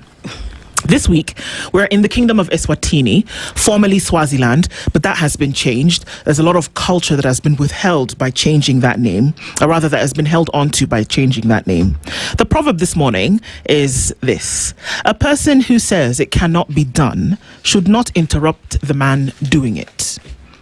All right. What do you think about that? It's a very powerful proverb. Well, because actually it speaks about people who believe in impossibilities, staying away from people who try to make it happen. Right. Yeah, so it's really a powerful one. When you look at around situations like in Kenya and many other African countries where you find a lot of people have been boxed into not talking. And when there are people that are talking, there are people that keep telling you, don't try to do it, maybe you're going to get killed, maybe you're going to, things may happen to you. So you're told, stop scaring away people who may help the situation. Indeed. By your negativity, don't scare them away. Yeah. You can see... Mweshme is talking like I was talking in the morning. I'm sure she was not listening to me. Yeah. I don't know. But I said that. You who hang in these political circles, I'm not sure. I don't know. Well, let's see. No, I'm a prince. Come on. Of course. I said these are prince. Okay. It comes from a kingdom. Okay. I come from the only kingdom in Kenya. All right. It's the only kingdom in Kenya. Okay. Which one? Oh, yeah, true. Yeah. Actually, it's a kingdom. I read about it in primary school. Yeah. So you find out I was not lying. No, come on. Give me my flowers. Or my crown. Your crown. You already have the crown, so let's give you the flowers. All right. Oh, yeah. So let's get into this morning. You were the Kirinyaga woman rep at around the time where there was a lot of jostling in that particular area between yourself and the current governor of Kirinyaga and those who wanted to be members of parliament in certain areas. Gishugu, a big issue. Kirinyaga County itself, obviously, as part of the mountain area. And one would also say a darling of the current administration, but that seems to have changed a little bit. How so? Well, we won't call me a darling of the current administration. I was a darling when we entered into the Jubilee administration. We were good friends. Okay. We worked through the trails together in 2017, and while we were at it, somehow we had conversations concerning leadership. What was happening then? What can be done better? And because the president then was doing his last term, there was going to be somebody who was going to get it anyway. So we got into a conversation. We started now campaigning against a few things that happened that didn't really look really good. And I would say then I was a bit of a political greenhorn maybe. Okay. And from what I learned then, I started now my mind started opening up, and I realized, well, there are things that you must stand with your people. There are things that you must stand for. If you must be counted, you must stand for something. And while we went on, there was the Kenya Kwanza, then the UDA was born. And I was in Jubilee, so I couldn't move into UDA. And we went on and campaigned together. Yeah. But along the way, towards the end of 2021, thereabout, we disagreed in principle. And I said, well, it's no longer about what we believe in, but I think there are some things that we're not telling people the truth. And when we don't talk the truth, I'm a Christian, I don't want to lie and I have to answer for somebody's lies. What are some of those things that you say the truth was not being told about? Well, there was a lot of things. Okay, the things that came up first was issues to do with what we were going to provide Kenyans that was not happening. Okay. And I said, well, I think it is not correct to say that we are going to give people money that is not available unless we know where that money is going to come from. Okay. I was in the finance committee before I was removed, so I knew what is collected. I knew what the budget committee budgets for. So some of the things that we were telling Kenyans, I thought were not right. And again, within the caucuses and when you speak, you realize some of them are not serious with what they are saying. I wouldn't say the names, but I would say I realize some of these people are not serious. We're just saying it so that we can get the seat. And I said, well, I don't want to go with this. And, well, I left. And now that I left, well, they fought me down there, and I lost by a very, very small margin to the current governor. And, well, I said, fine, I hope you provide what you promised. Right. And, well, they haven't been able to provide. So that's one of the things. The things that really, things that are dear to me. And I feel if you cannot provide something, just be honest and say it is not possible. Probably, if we move this route, we are going to attain it in the next 20 years. And I think a Kenyan is human enough to understand that you don't wake up in the morning and you're rich and you're poor yesterday. Yeah. So those are the things that made me say, okay, well, I do not want to be in UDA then. And I ran on an independent ticket. Yes. Yeah. So actually, if there's anybody who left UDA long time ago, before even they entered, because I was still in Jubilee, so I even never joined UDA. Yeah. So I've been partyless, per se. Yeah. Since then, I've been partyless. Even when I got into Kenya Seed, I was still partyless. Yeah. Why did they appoint you as a board member of Kenya Seed? Okay. One, Kenya Seed is a PPP. And they are private shareholders, and there's a government with 52%. And they actually, you apply for a job, they advertise. ADC advertises for a director, and you apply. Right. So I applied. And then there's an AGM, and there's actually people vote. There's an election. And in the election, people vote. The private shareholders, ADC, and then they put together the board according to the number of the votes that you got. Okay. And then when we got in, the other board members thought it right to elect me as chair. That is why I was very surprised that Badi will write and instruct a person that I give a job, that is the MD, the managing director, to put together a committee, I think, to fire me or something. I saw that letter. It was all over the media. Yes. So I was surprised. I was like, the MD cannot fire me. I am the boss of the MD. So it wasn't, okay, it wasn't right, but I thought when they start playing such jokes and funny kind of game, I don't want to get involved. So that's how I left, and I tendered my resignation. When did you tender your resignation? On 27th of April. Yeah.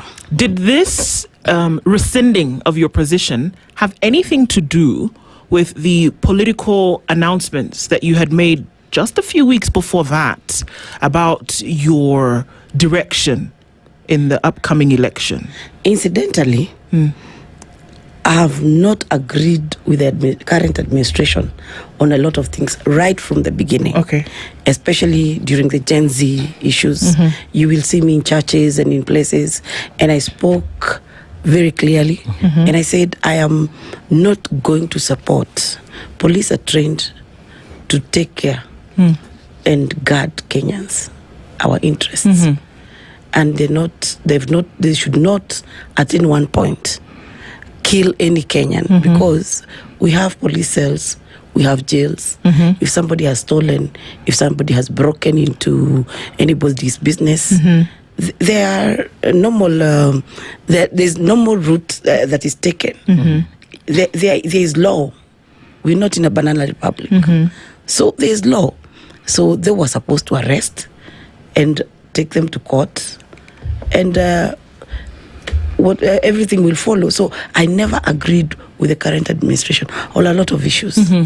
Other issues that came about were we had earlier indicated that we were going to give guaranteed minimum returns to people who grow these cash crops, export cash crops. What happened? Nothing of that sort. It went into the thin air. We were just telling people a lot of boo. Nothing. We were not going to do anything. So those are things that I started speaking to my people. So it was just not about that. Just that I never had said one term. But that day, I went to Kibingoti, and those mamas are my very good friends, and I'd gone to a church around there, and there was some uniforms I was going to deliver to the choir members, and then people came into the church, and there was a very big crowd. So I told them, this is church, let's leave, and we go into the grounds, and then at the grounds we are going to have a conversation. So we went to the grounds, Polytechnic grounds there, and somehow people ended up asking me loudly, I have to declare my stand. And I told them, wherever you go, I go. I will stand with you. Yeah, I'm your person. If you say one term, I say one term. It is. And before 4 o'clock, a letter was circulating. And the previous day, one of the board members had told me, we are convening a board meeting to discuss you and your conduct. And I said, if these guys decide to paka you matope, I don't want to get there with them. So I just said, well, I think it is enough. I have read this, I have led this company. I have brought them from 18 million kilos of seed to 45 million kilos of seed, and now they are going to be attaining 70 million kilos of seed. And I thought, well, I have done my part, and I can leave them to just continue. Maybe, Madam Ngirici, yes. I began covering you immediately you were elected. I wasn't at Standard yet, but to the run-up during the run-up to 2022 elections, I was based in Mount Kenya. Yeah. Now, you say your point of departure with UDA was in principle. Yes. But we remember initially the current governor, Madam Anway, the Honorable Anway Guru, was Jubilee. Yes. Because remember that UDA began as a faction within Jubilee. Yes. Sort of created a mutiny within Jubilee. Yes. It actually crystallized into a party. Yes, and before you could register it, but you people were actually coalescing around the current president. Then he was a deputy president. Yes. Is it not that maybe the point of departure was because eventually, when the current governor was saying Nasikiza ground, then she came and said you can only rent a Kikuyu. She jumped ship from Jubilee to UDA. Is it the point of departure? Is it in principle and ideologies, or having been denied the UDA ticket in favor of the current governor, of the incumbent then? Well, that it didn't move me much because I would have gone for a nomination. We would have gone for a nomination exercise. But what happened is, first, I was called and I was asked to step down in her favor. By whom? Yes. By the president? Yes, then our leader. Okay. And when he told me to, he actually asked me if I could run for Mwe MP. And I have been very clear and categorical, and it is the truth. And when he told me that, I said, what will I tell my people? Let's start from when nobody stood with you, when you had less than 5 people with you, I was there. When nobody believed in you, I was there. I walked with you. I didn't care if I was going to be kicked out of the party. But this time that you're telling me to go and run from where? What will I tell them? I've been telling them I'm going to run for governor. So that was one of the things that we didn't agree on. And when I decided to stay a little bit and listen and wait and see if they're going to give me the opportunity to go for nominations, which they didn't. And they said, well, we're going to give direct tickets. And that's when I said, well, I think enough is enough. Yeah, I said, I am going to run for governor. So even if the owner of the party comes and tells you, go and run in a constituency, that tells you already you're done. Your goose is cooked. It's already made up. Yeah, when I realized my goose is cooked, I said, well, I think the best thing is I have a vision. I have a plan for Kirinyaga people. And I think I still want to implement that vision. And I said, well, let me just move away and run on an independent ticket, which I actually did, strongly did so, and lost by a very, very small margin. Okay, so is the independent ticket option still one that you will pursue in the 2027 election? No. Why? When I realized independent is really a big job, because one of the things that I have realized along the way is that Kenyans believe in parties. And for an independent person to win, you must also be affiliating yourself with a party. So I wouldn't want to be in that position where I will look like I'm lying, that I am affiliating myself maybe with a preferred candidate for presidential candidate and then still run on independent. I would rather be in a party where I can get MCAs that we shall have the same manifesto, so that we can speak the same language when we are at the county level. I mean, when we are doing business at the county, we can be able to agree on certain issues because we are working together in a manifesto. As opposed to being there, I'm the governor, they are from a party that has a manifesto. As an independent candidate, I have my own manifesto. And I will give priority probably to what I believe and what my manifesto is, as opposed to what they have. So I would rather we have somewhere that we can meet. You have a party already, or is there a party that, of course, we've seen a DCP is a sort of we've seen the party leader of DCP, Rigathi Gachagua, telling aspirants for various positions, if you don't come to my party, you'll not be elected. Are you falling into that trap? Are you not really falling into that trap, but are you going to that bandwagon? Because remember that when the Muranga governor indicated that he will not be seeking re-election on a UDA ticket, he's actually keeping his options a secret to himself. But from a political, remember that when Moses Kuria was saying, you are lying, you'll be going to DCP. Madam Ngirici, maybe to be on record, are you seeking election as governor for Kirinyaga on DCP? Do I have the manifesto for DCP? I don't. Do I have manifesto for any other party? It's still early. Yeah, it's still early. Yeah. But there are things that we agree. I agree with DCP, very many things. I agree with other united opposition parties, a lot of things. So in my opinion, it's I'm going to be there, look into the manifesto. Is it agreeing? Is it something that is applicable? Can we implement it? Is it something that can be achieved even in the near future within my county, within the country? Is my county being promised anything in that manifesto? Does it look like it is going to be good for my people? Yeah. Are they thinking about them? So those are some of the things that I'm considering and looking into.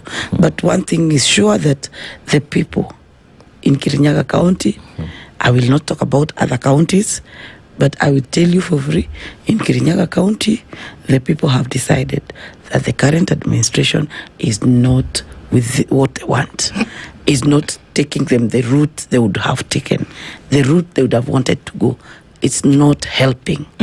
So that's a done deal.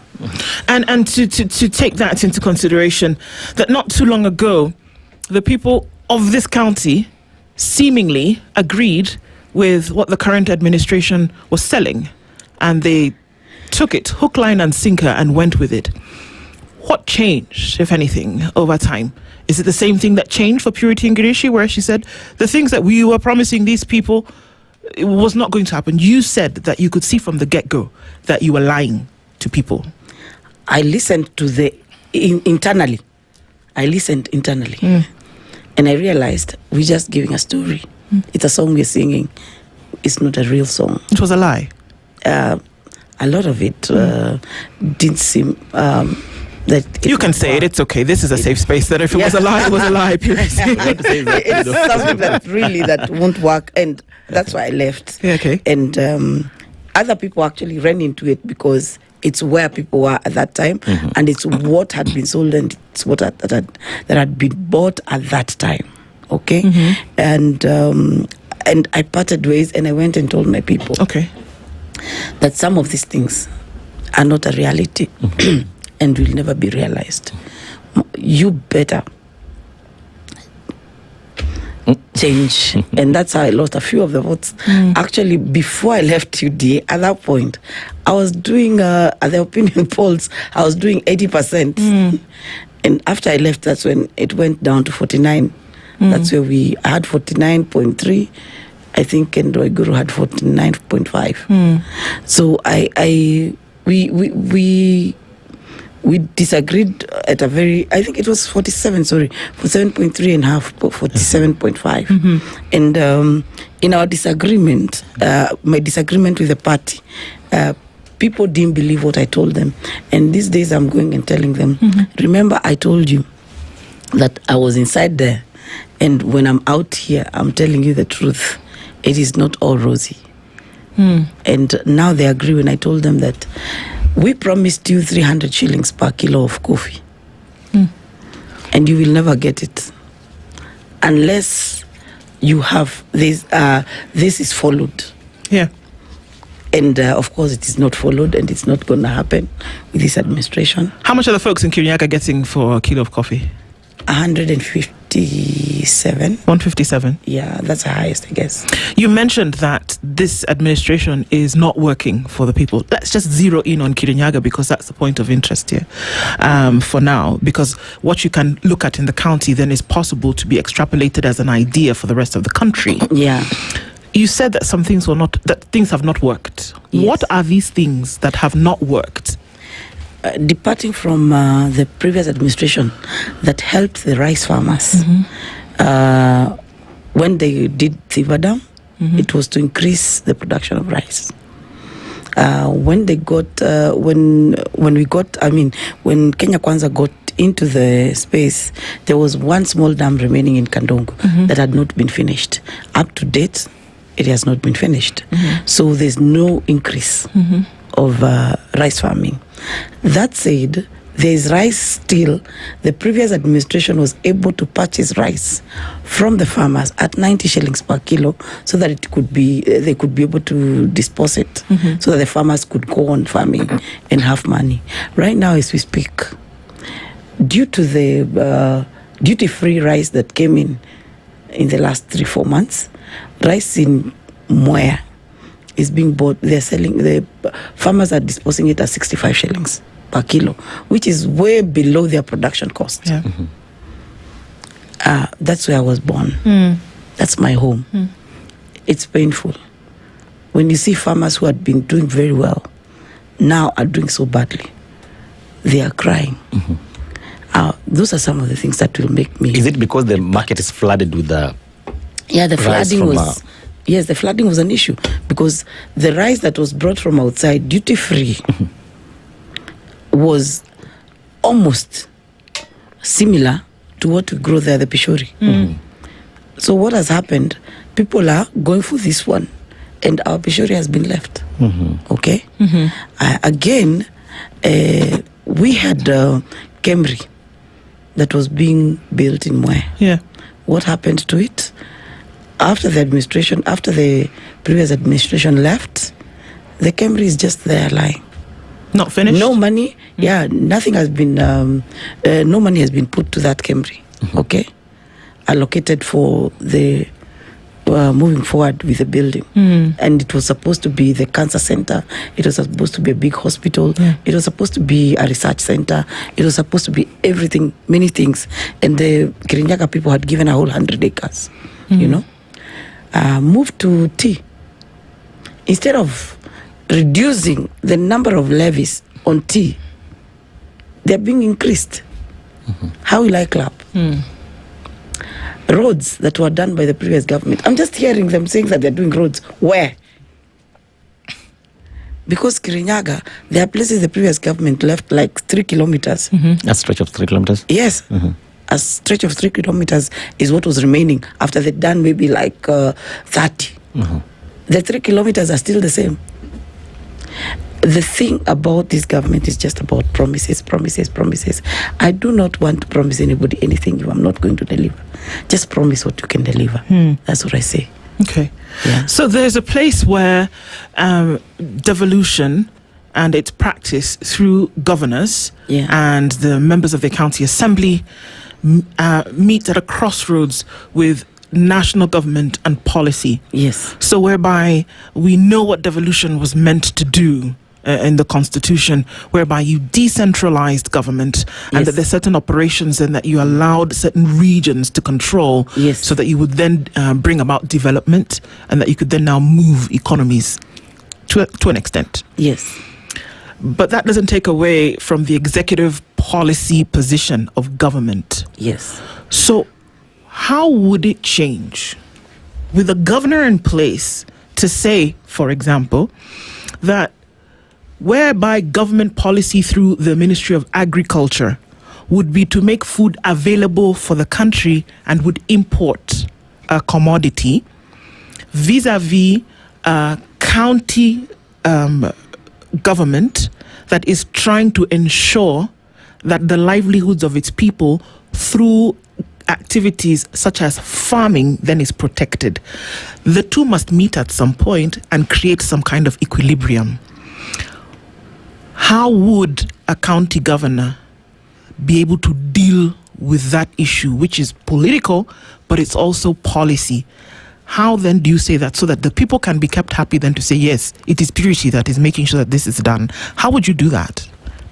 Okay, well, I will say one thing.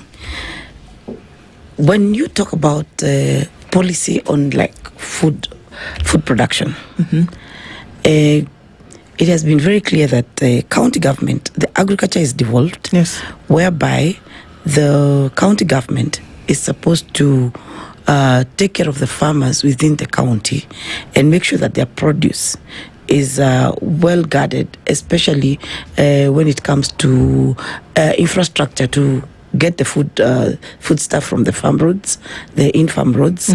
When you talk about the markets where they're supposed to do their sales and all that, and when you talk about even the farm production, providing things like subsidized fertilizer and also helping them with pesticides and all.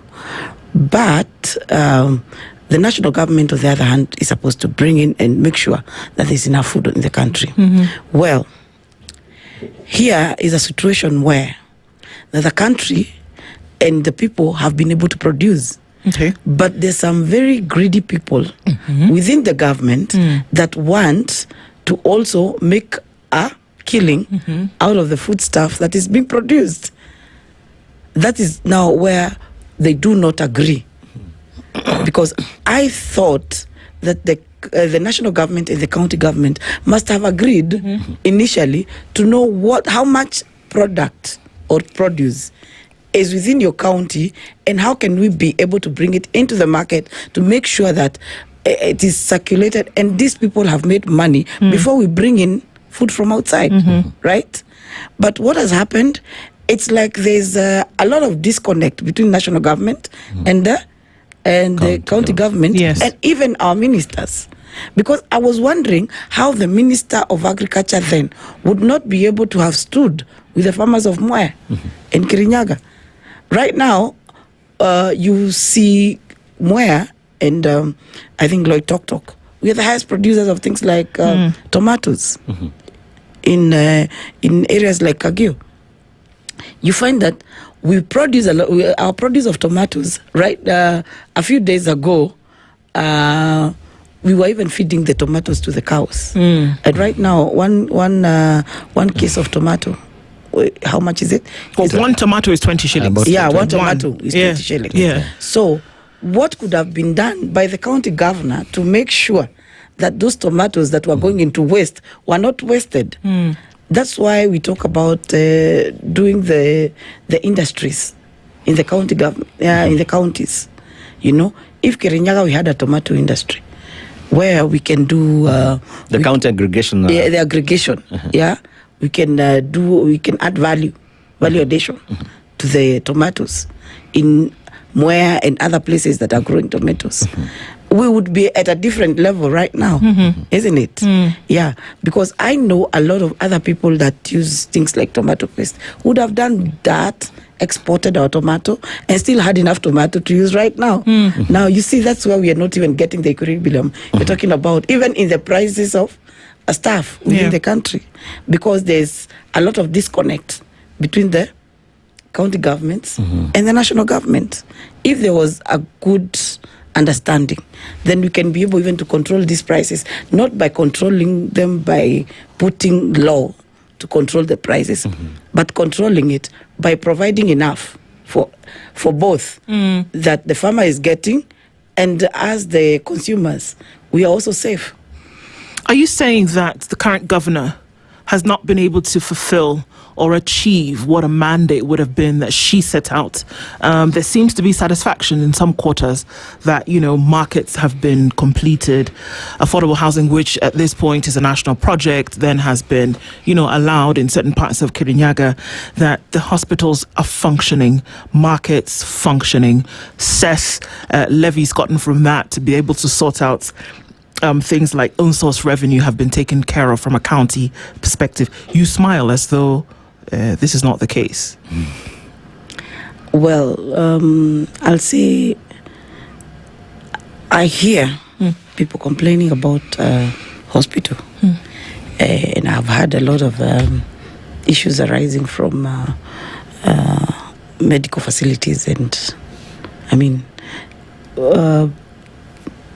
but I won't say that she has not met her mandate, because it all depends on what was her manifesto. What was she prepared to do? So what she has achieved is what she was prepared to do. But what is lacking is probably it wasn't in her manifesto. That's what I would say. I wouldn't say that it's her problem that she hasn't achieved certain things. Maybe they were not there. And of course, people must have learned from her speeches, what she promised to present. It's for the people to say. But as far as I'm concerned, I think I have had a few issues, or quite a number of issues. Markets are there, but are they finished? Some of them are, some are not. There are still some mamas here and there from the people who work in the markets. Yeah. So I mean, mine is not to say what she did or didn't do. I think it's too early now to start giving a scorecard. We have to wait, and the people will give a scorecard, and they will know whether they got something that they will call a legacy or not. Nice. Yeah. Maybe if I could ask, let's not confine you to Kirinyaga, because you've served there and you still maybe want to serve us now in another position as governor. You paint a picture of an angered lot, and a lot that is actually disenfranchised. Yes. Kirinyaga. Yes. Is that feeling just confined to Kirinyaga or the whole of Mount Kenya? And of course, if they are angered, they may express their anger on the ballot. Is it that is there just a feeling within Kirinyaga, or it cuts across the whole of Mount Kenya? Not only in terms of unfulfilled promises, projects. Yes. I will tell you that it's not only Mount Kenya. I'm saying it's Mount Kenya and not only Mount Kenya. I mean, I was lucky the other day to have traveled to several counties, and I will tell you, the song is the same. Like which county? I was in Kilifi the other day. When I went to Malindi, and everybody is complaining about the cost of living. I was lucky to have gone to Machakos. Cost of living is an issue. I have been to Trans Nzoia, where I worked, and things are the same there. Actually, their voices are louder than even Mount Kenya. I've been to Kakamega. They are complaining. It's across the country. Maybe just an interjection. One will argue that, of course, we live in this country, and there's a way politicians have actually zoned this country in terms of counties that are stubborn, in terms of they're not really for the establishment, and maybe for Trans Nzoia, we even the county leadership of Trans Nzoia claims that the president has never set foot there for development to us. You've mentioned it. You are mentioning Kakamega. Kakamega is actually special because even as late as yesterday, we saw the leadership of Kakamega County, the current governor, the former governor, members of parliament, of course, within the ODM party. They claimed they were talking about stabilizing the ODM party. But from our sources there, they claim it's maybe to just pacify the ground for President William Ruto, because remember that the broad-based arrangement for Kilifi and the other counties that you mentioned. Yeah. One will argue that maybe these are counties that have traditionally not been friendly to the establishment. Maybe is there any other county where maybe something is working?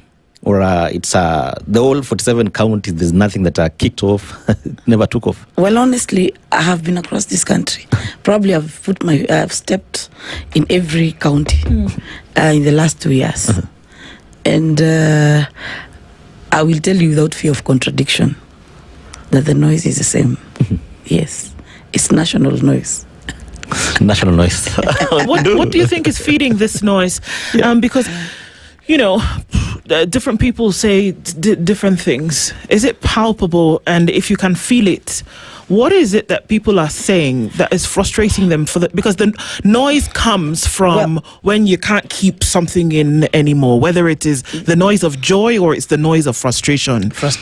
What is fueling this noise from your perspective? We were promised, and the current establishment, as we call it, came in as in a promise, with a promise to the hustlers that they were going to bring them from down here to up here. Yes, and with a promise that healthcare was going to be universal and it wasn't going to be expensive; it was going to be affordable. With a promise that education was going to change, and we were going to have a different set of taking kids to school and making sure that no child goes home because of school fees. We came in on a promise that every farmer was going to gain from their produce, whatever they're farming. Yeah. And we promised a lot of things that, well, right now have gone south. Let's talk about healthcare. Well, as much as we're being told that SHA has registered more people than NHIF, I think that is a far-fetched story whereby we're talking about numbers, but you're not talking about the reality of the efficiency of the program, where Harambes have become more. We were told they were going to be a thing of the past, but they've become more because you go to hospital. I have been to many Harambes, people who are really poor, and this registration on the phone, when you register for the SHA, you find there are questions that they're asking, and then they will put you in a certain cadre for payment. And you know, nobody wants to say that they're poor. So you will find someone really who can even not afford 1,000 shillings a day, has been told they'll pay 42,000 a year. Okay? Simply because you said that your house has floor. Yeah. Simply because you said that you have a permanent house. You have a permanent When house. you open the tap and water comes out. Okay. Yeah. When you made You the know? bricks by yourself. Yeah. And nobody wants to say that I live in a semi-permanent house or in a rented house. When you ask, do you have a house? And you say yes, because I live in a house anyway. But the truth is, that's a hard worker, maybe a menial worker who actually makes very minimum wage and has been told, maybe I've met several who are supposed to pay 12,000. Yeah. And when they can't afford it. And they can't afford it.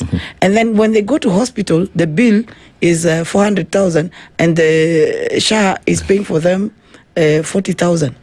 So they wonder, why did I even pay the 42? Because they have even taken away my 2,000. Yeah. So I think when you talk about healthcare has just gone south.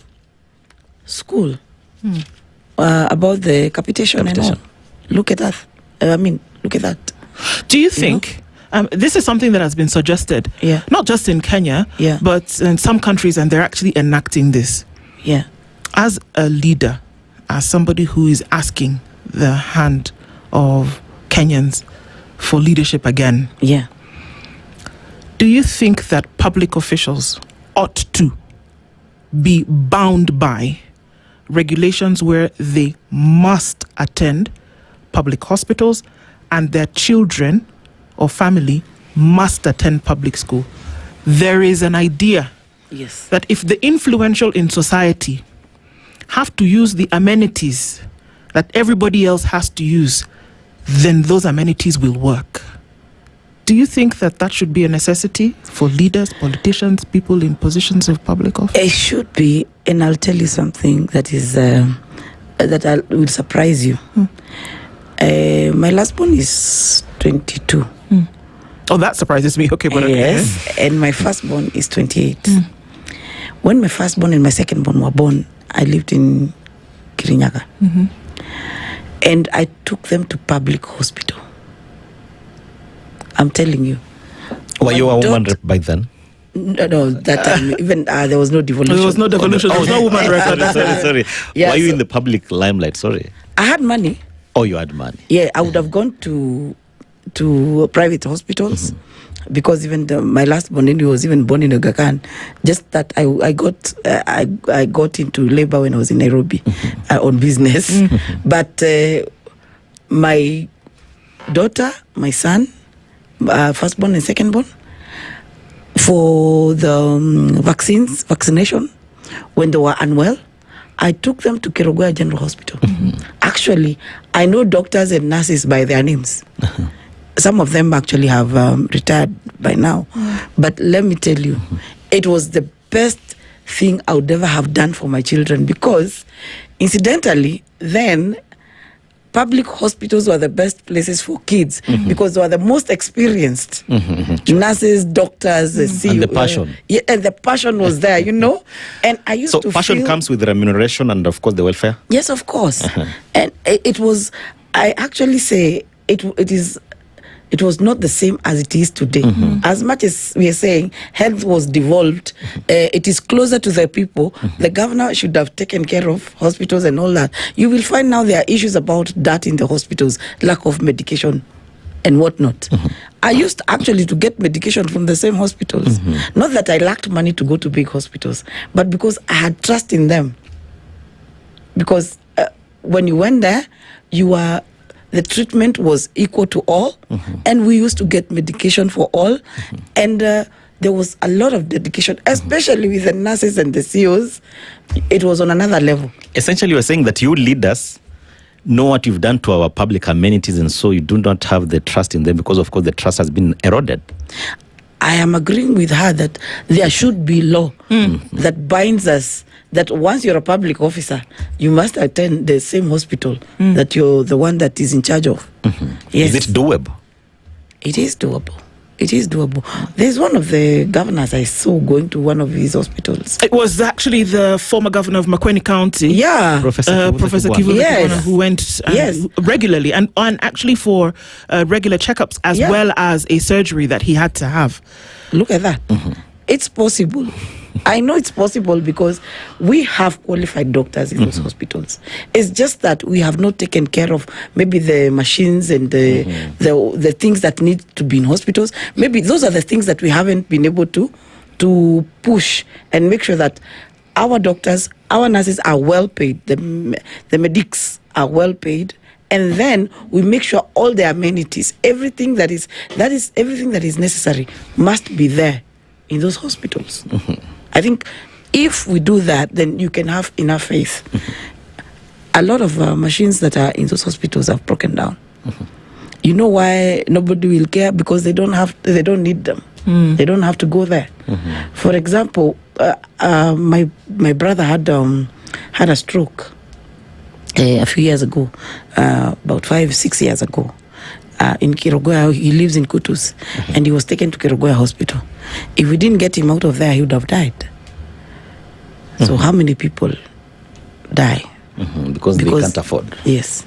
So here we are looking at a situation whereby there's almost a decision not to do certain things, because it's the same idea as affirmative action, where you create a woman rep position so that you essentially force the populace to understand that women can get positions of leadership, and then through that see what they can actually do.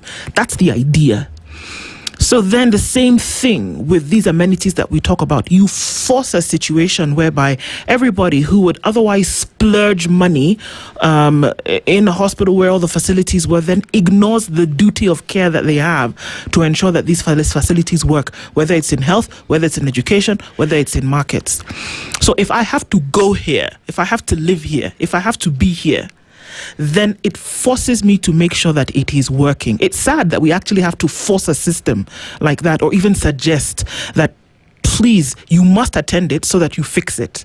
But that's the kind of thing that we've gotten ourselves into, whereby, to an extent, leadership doesn't work.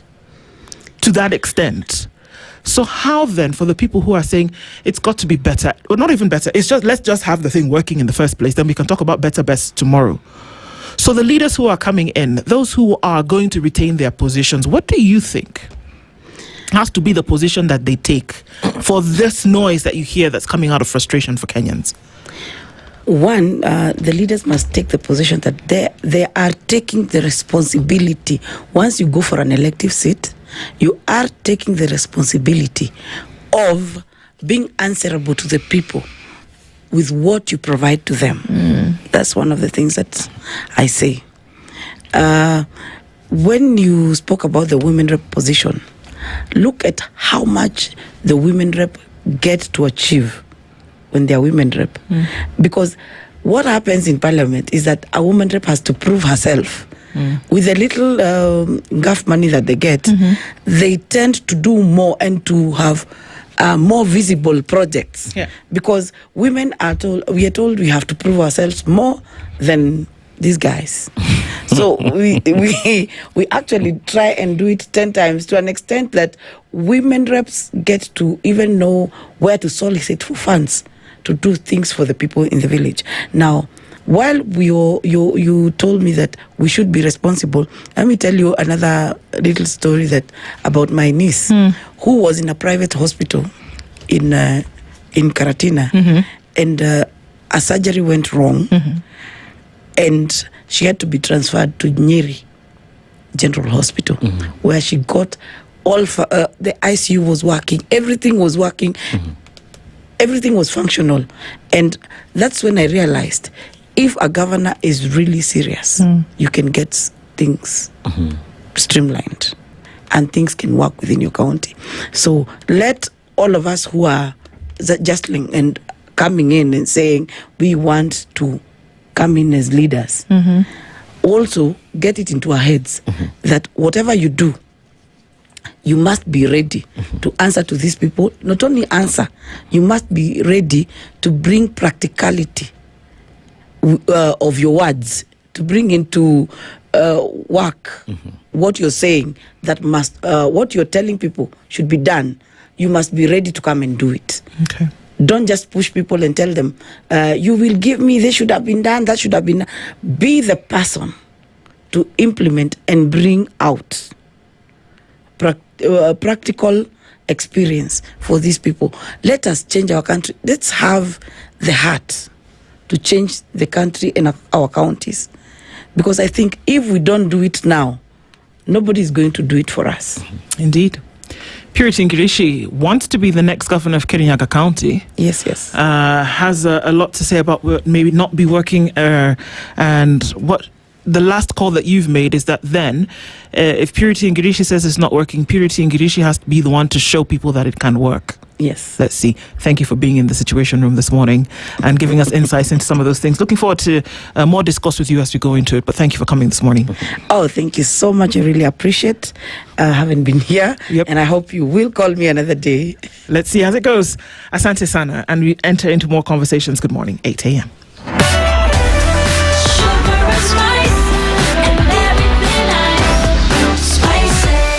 Spice up your life. The latest news from around the world. 94.4 Spice FM.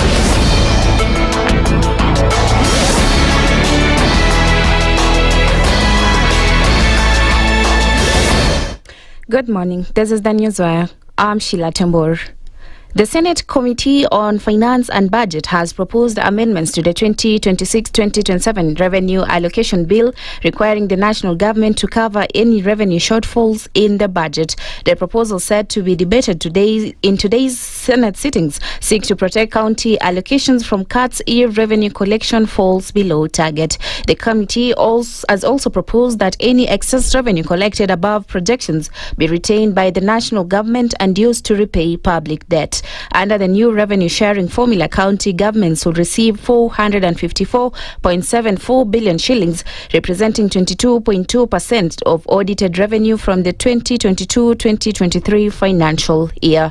The national government will retain 2.437 trillion shillings from the total distributable revenue of 2.902 trillion shillings. The proposals are expected to heighten tensions between the Senate, National Assembly and county governments amid ongoing debates over revenue sharing and rising public debt. A family in Kamuthi village, Kahawa West in Nairobi, has been left homeless after a gang demolished and burned down several houses in an overnight attack linked to a land dispute. The family of Njunge Nduati says the 1-acre plot is ancestral land transferred to their father in 1997. Witnesses says about 50 armed men arrived in a lorry on Sunday night, demolished the homes and set them on fire while masked. One victim, Buga Alves, said his pregnant wife was forced to flee and was later taken to hospital after going into shock. Wakimaliza kubomoa wanamwagilia vitu zote mafuta ndio wanazipasha moto. In fact hata mimi bibi yangu alikuwa mjamzito kutoka Saturday, hata alipata mtoto hiyo usiku ndio tuliweza kumpeleka hospitali kwa juu ilienda ikawa emergency. Alikuwa anataka kuchomea huyo bibi kwa nyumba.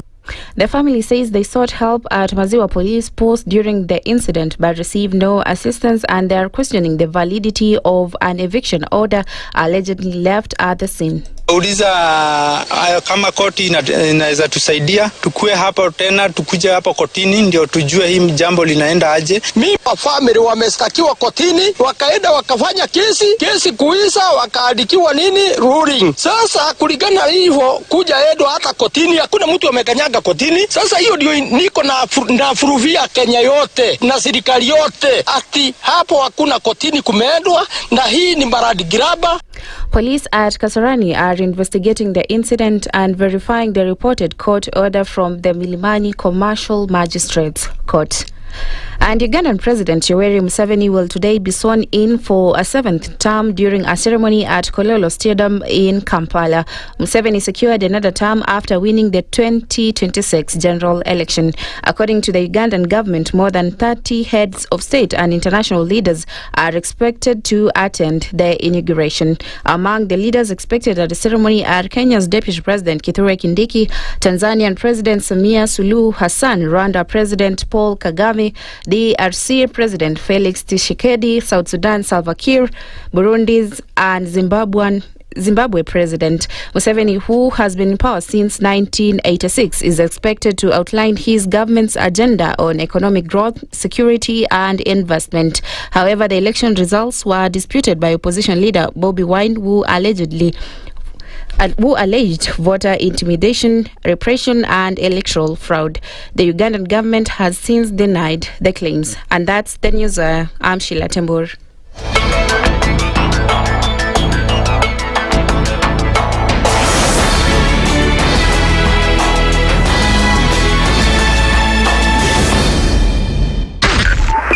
.5 Spice FM, Kisumu. The following takes place from 6 a.m. to 10 a.m. every weekday on Spice FM. Members of parliament, they go to set house, they are just promised, they get given tea, mandazi, and 100,000. That's not development. External borrowing, 589 billion. Are we on the same page? What did parliament pass? If anything happened to our president today, God forbid, that man would become president. Na ndio alilenga hizo stories za Shakahola. The real thing is our constitution has only one person who is accountable to us. This is the Situation Room, the only way to start your day.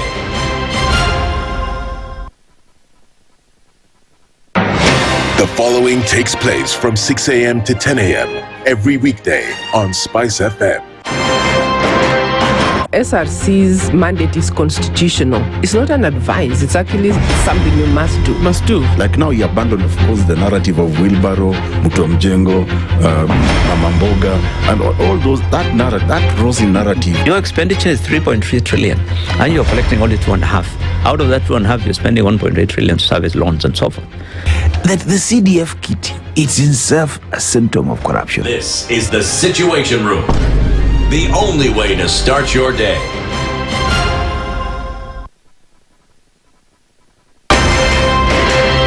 If we just gloss over issues and hope that time heals, then we might find that in generations to come, we might be back at the same situation. And the whole thing is born of stolen elections. Spice. When it comes to the decisions you make, you must be independent.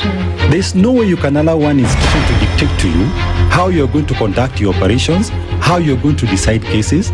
It's a no. When you weaken the institution to the point where they cannot take action, then you realize that politicians have to come up and now start dealing with the issues. That conversation has to die. Our politicians do not like the hard stuff. We must insist on the path of doing things right, whether popular or unpopular. Money changes hands. That is a fact. If you have political goodwill at the highest top, like in Rwanda, then corruption will be an issue of the past. If you don't have political goodwill at the top, we will pass laws, we will amend laws, we will continue passing laws and re-amending laws, and nothing will happen. This is the Situation Room, the only way to start your day.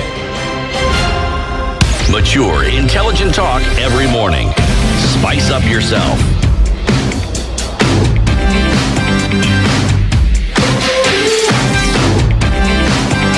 Mornings done right.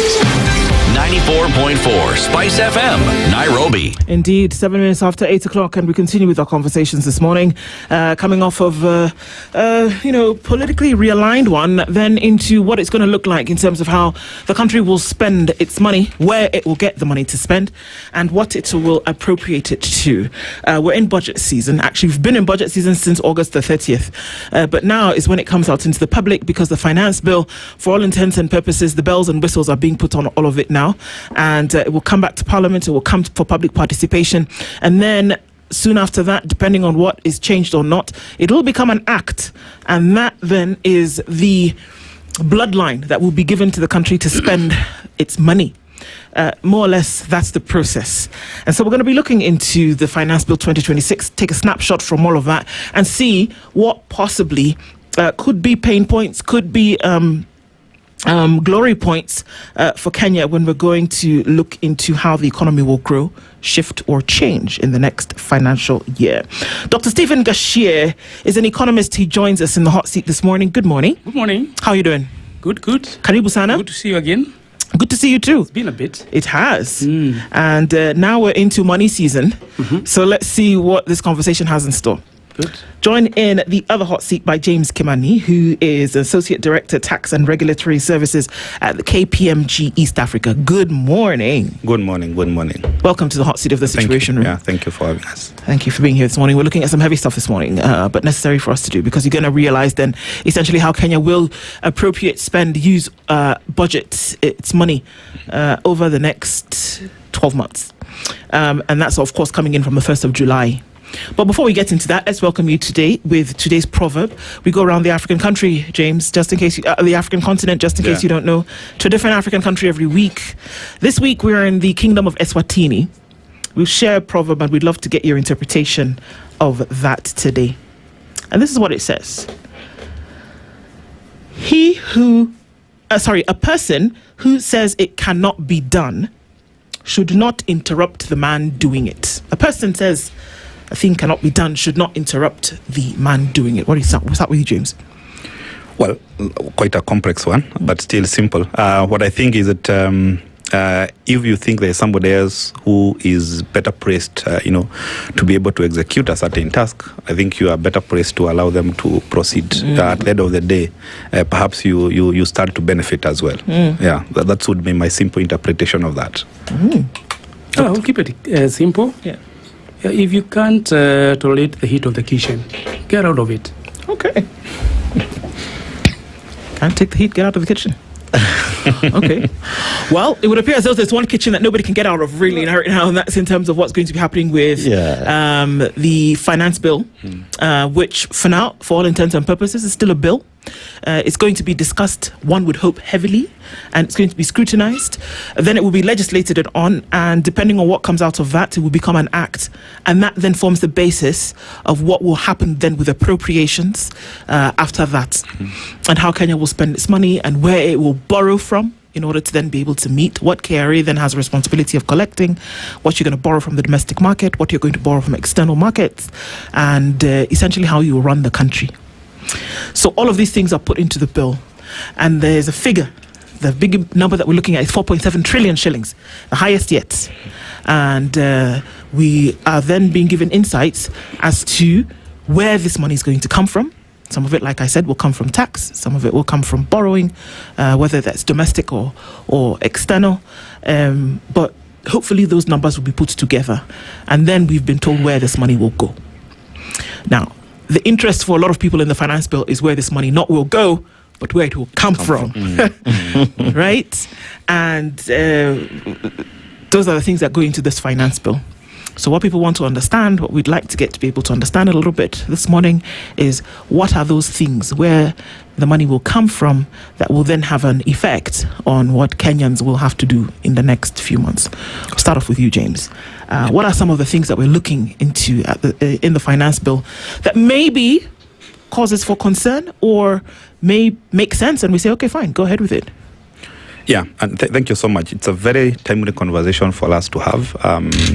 You'd remember that before the Constitution 2010, the minister would then table the bill at the point of reading the budget. But then what happens thereafter is that the bill now is tabled before Parliament by 30th of April.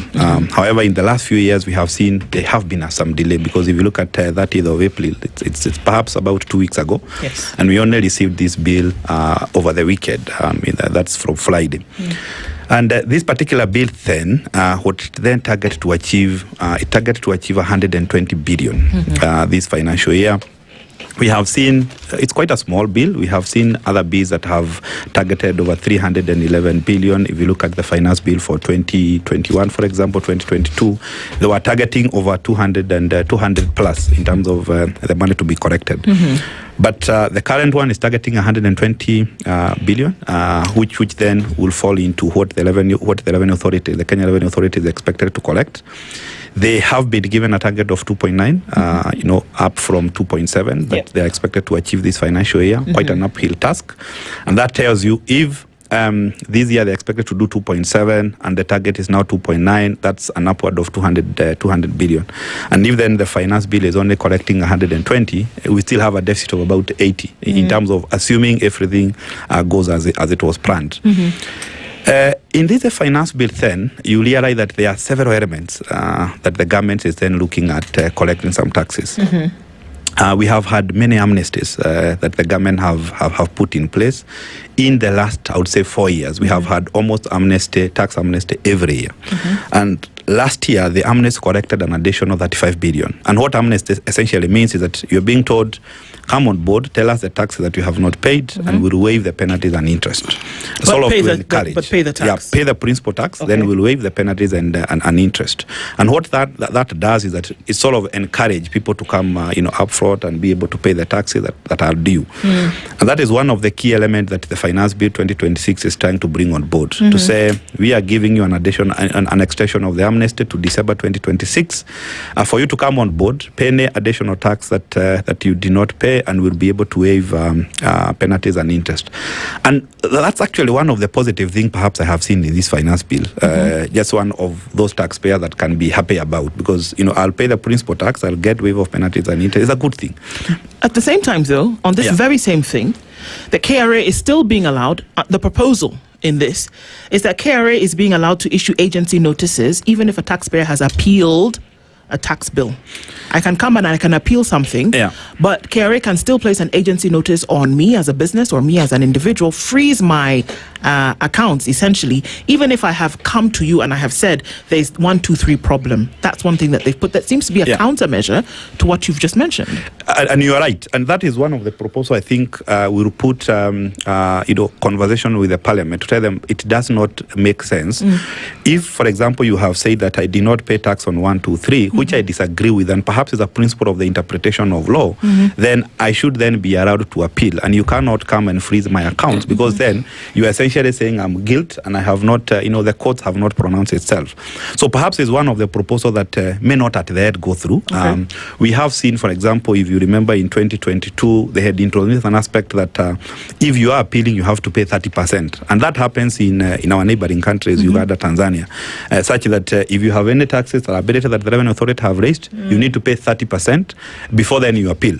And we went against it, and at the end, actually, court said it's unconstitutional because essentially you are saying this person is guilty. So similarly to this issue of the agency notices, I'm sure that many of the taxpayers will come out and they will obviously give their views, and members of parliament are definitely likely to listen on this. It's one of those that we do not understand why the National Treasury will go that route, because you are then telling the taxpayers you are actually guilty before you prosecute your matter.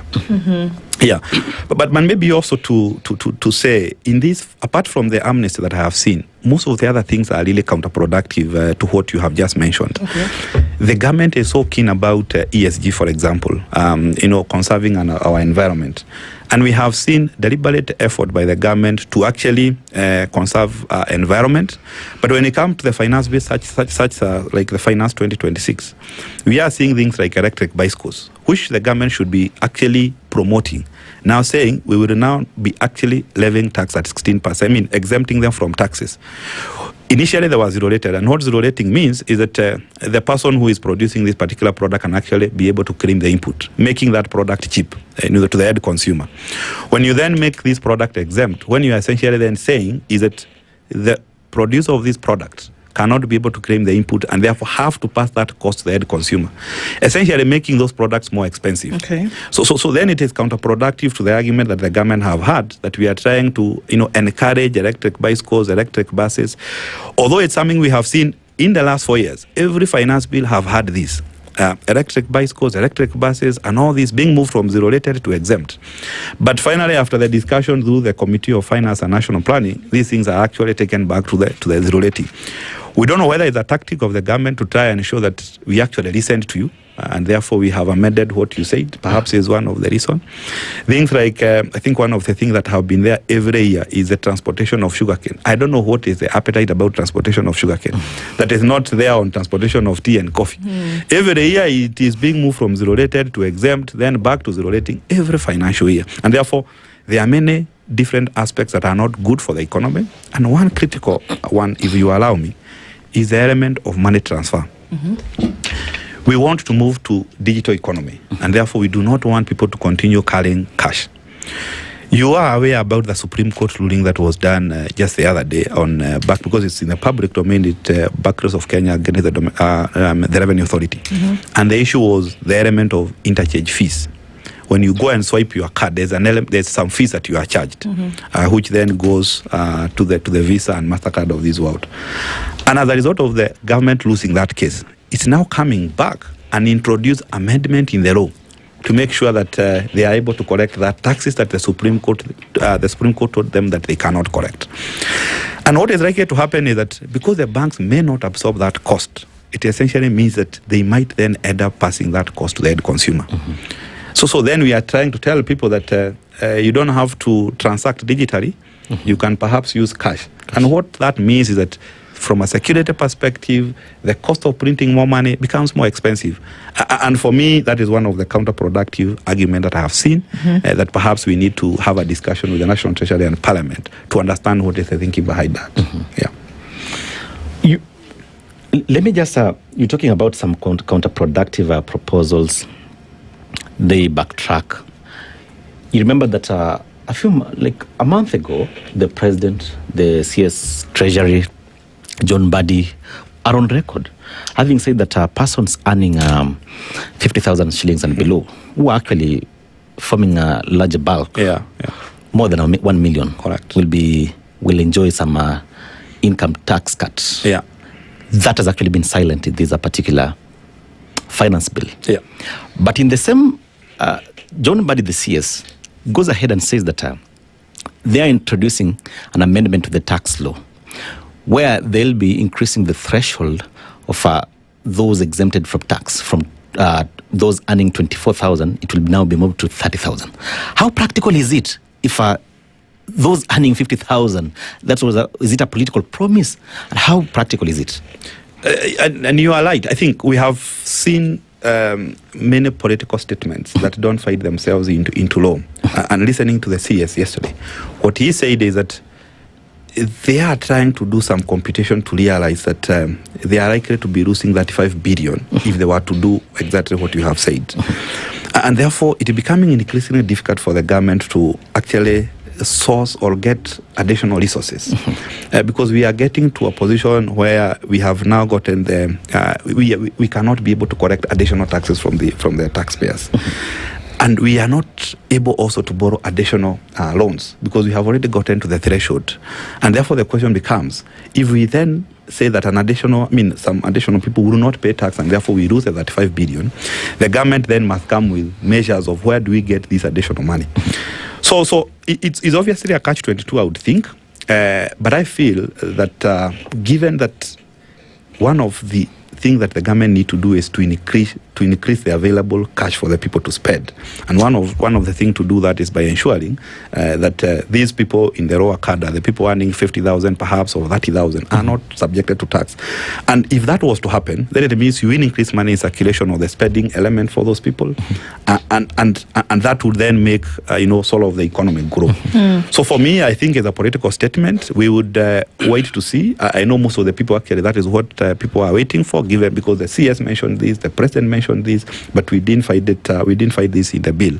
But I think what the minister was explaining is that they would then have lost 35 billion, and what they are first of all thinking is that where do they get this 35 billion? Because already with the finance bill, we are still short by 80 billion because the additional target for KRA is 2.9. Out of the 2.7, they are likely to achieve this year. So even there's already a deficit of about 80 billion. So if we cut down then an additional 35 billion, that takes the deficit higher. So I think those are some of the dynamics that are a bit tricky at this moment. But I think there are many elements that the government can do to be able to cushion taxpayers against those taxes. Dr. Kashihe, under the finance bill, there are quite a number of things that are coming in terms of proposals. Of course, one of them is the interest on digital payments, whereby you're saying that this is the way to go. But then we're also looking at a number of other things. For example, if a leasing company pays 10 million shillings in interest, but earns 20 million shillings profit, only part of that interest can be deducted under the current rule. Under the new proposal, they can deduct the full 10 million. Companies can only deduct interest costs up to 30% of their profits.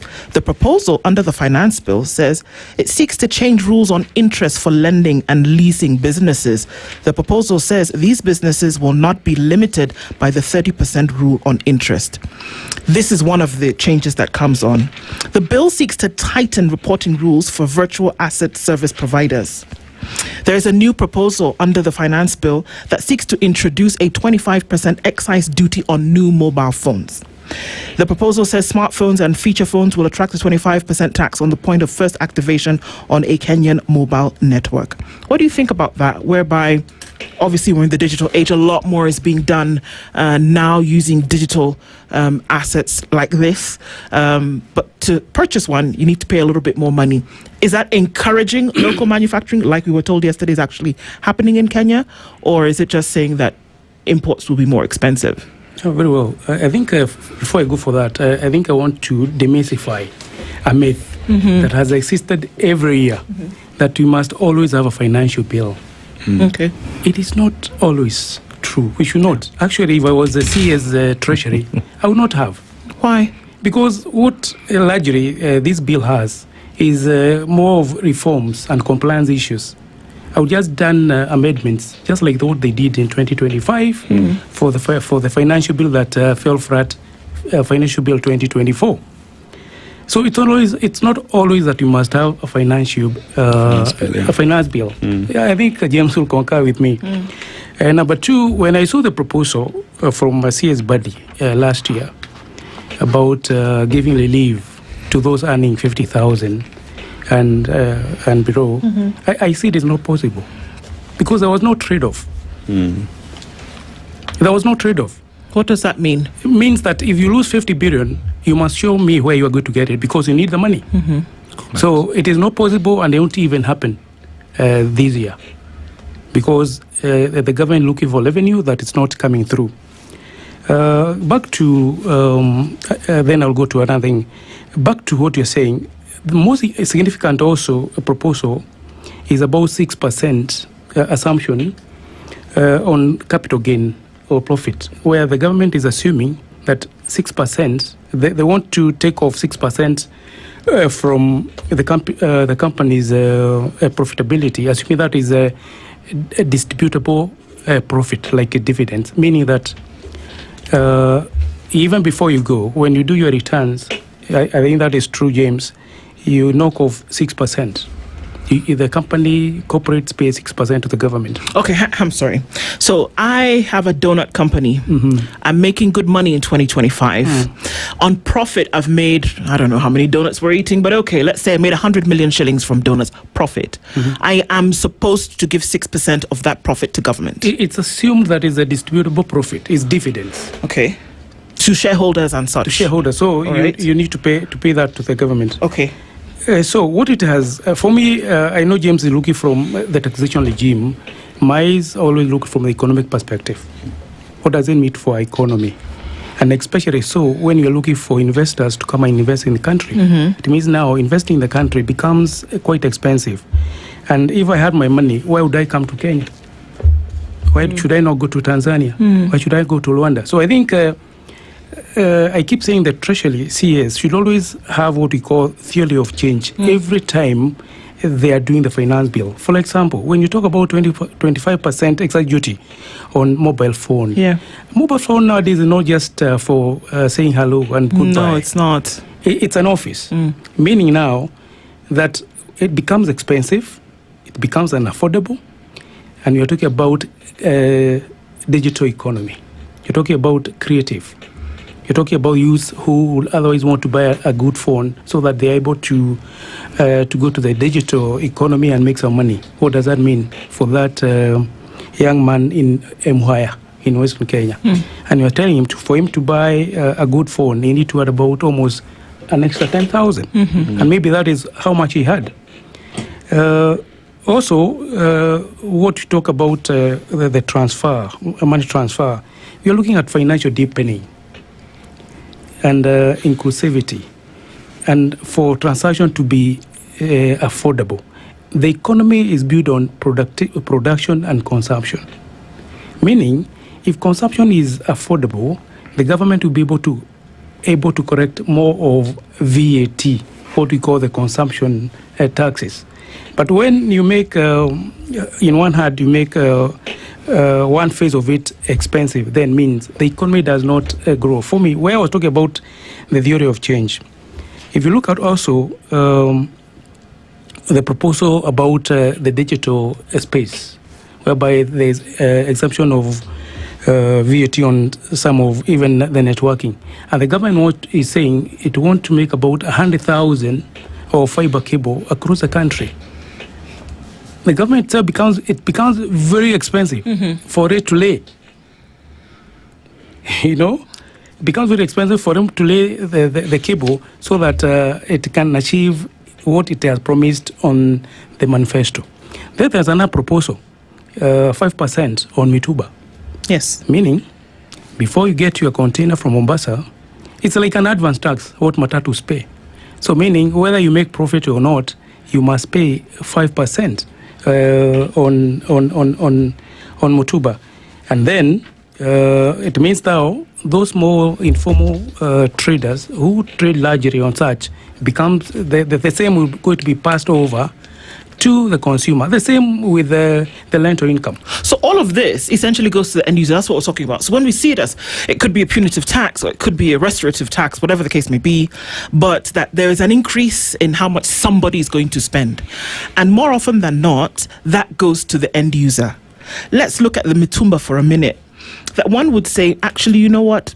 This is a good idea. For example, if you're going to deal with protectionist policies for your farmers, for your business people who might get into the place where they manufacture in country, what you want to do is that you want to increase taxes and levies on import, because what that does is that then you're able to reduce the inputs for the practitioners in country, right? So that you encourage the market to grow. Now, do you see the back end happening when you say, let's increase 5% on Mitumba? On the other side, are we seeing local textile industry then actually getting the investment and growing, so that you say, ask, what is Kenya doing and why would it then be attractive to investors? Do you see what I'm saying? That must there be an answer on the other side? If you say 5% on Mitumba, then okay, if it's going to be more expensive to import clothing that have been cheap for people to purchase, are we then going to see that in the textile industry it has become cheaper for people to manufacture and then also purchase clothing in Kenya? Must there be a give and take when we're looking at these numbers? That's what I talked about, theory of change. Because it would make sense if Western Kenya, all of it, is now growing cotton. Okay. So where, and that's what I call hypothetical braidness. Where is cotton in Western Kenya, so that the 5% that we are levying on Mutuba may discourage import, so that farmers in Western Kenya are getting a boom because they have grown cotton, they have created gineries, so they have the cotton industries. There is productivity. But now our textile industry is thriving. In absence of that, then there's no value. Okay. And maybe, but just a rider, it's being termed as a presumed profit of 5%. And the CS says this was a proposal from industry players. From the financial world, presumed profit. How does maybe our viewer understand this presumed profit of 5%? And remember, the published finance bill by Parliament, that was published by Parliament, never had this. It's being reintroduced. It had been dropped. It's being reintroduced. And the CS says it was proposed by industry players. Industry players does not necessarily mean Mutuba traders. It could mean those people in textile industry. So, which is a disadvantage to Mutuba operators? Yeah, maybe the textile industry. And also, our textile industry is hugely for export. EPZ and the world. So, I would like to understand which industry. For me, I would be happy if you're producing, because meaning we save a lot of money that we use the forex exchange that we use to import. So we have our money here. Okay? So I would like to know which industry players are in that and what is that they're doing so that the industry grows and we get to know. So when the Mituba are levied 5%, how much does it go? What does it mean to the textile industry in the country? So the other question was, you had asked about the presumption of profit. So the assumption is that every time you go to business, there is a proportion of your profitability. So the estimate. The CS Treasury assumes that the minimum profit, maybe from Mutumba, is 5%. So is that what is proposing to take? The profit that these guys are making anyway. Meaning you are making more than 5%. So he's not taking more than you're making. No, they're saying the minimum you can make. That's an assumption. I don't know, grounded on what. So that is now what we are saying.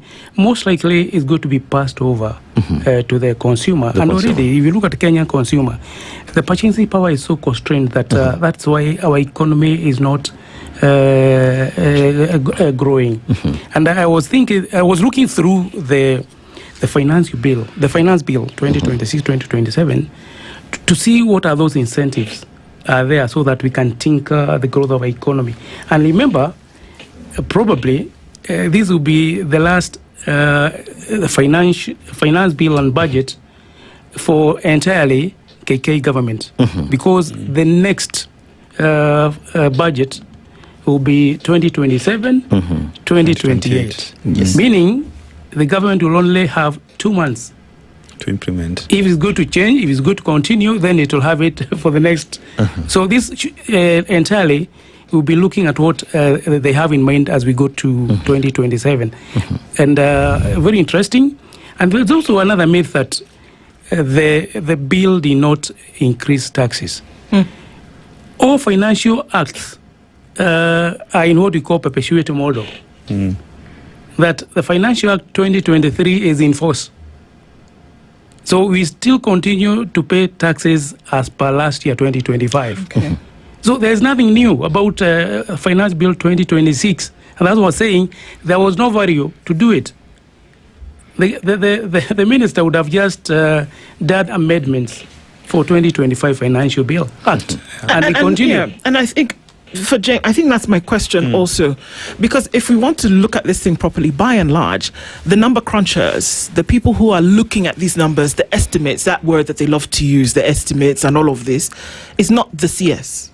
Is not the CS Treasury. Yeah. There's a whole battalion of people who sit, they watch, they look at these numbers all the time.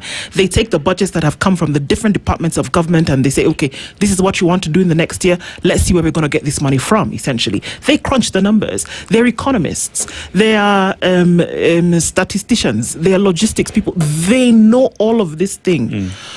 So if you're looking at a really progressive economy, because I guess that is what the goal is. In whose interest is it to increase taxes, whereby you are looking towards a progressive economy when you want to have your focus on SMEs, for example, MSMEs, for example, the ones that we know foolproof are the ones who build an economy around the world? Why would you do anything that would be counterproductive? That's the word that we've used in this room already. Why would you, as this battalion of people who know it better than anybody else, deliver a budget, deliver a finance bill that would be counterproductive to a progressive economy if there was no external hand? There's my conspiracy. Yeah, and you are right. And before I just respond to your question, on this question of Metuba, which we need to be careful on, is that the document, and you mentioned it, the document that came from Parliament do not have this tax on Metuba. Yes. But yesterday when the minister was giving his speech, he actually said they are going to introduce it. Remember, they can only introduce it if the public come with that proposal. Otherwise, the government have already given its proposal, and that proposal is not there. Therefore, unless the public come and say that we think that you can get additional taxes on this particular element, that is the only way they can introduce. And remember, that Committee for Finance and National Planning always table that report to say so and so say that we tax Metubas.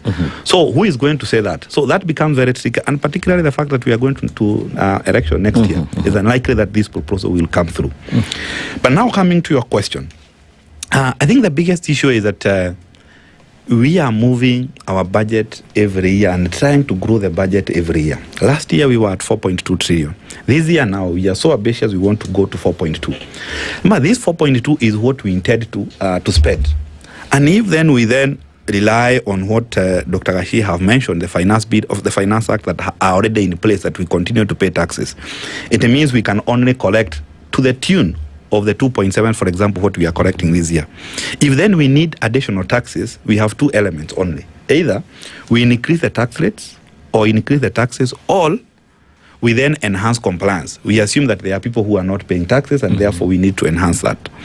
Perhaps we have gotten to saturation level and we cannot be able to increase additional taxes. So what the government is saying, for example, in this, the question you talked about mobile phones, they were being charged excess duty at 10%.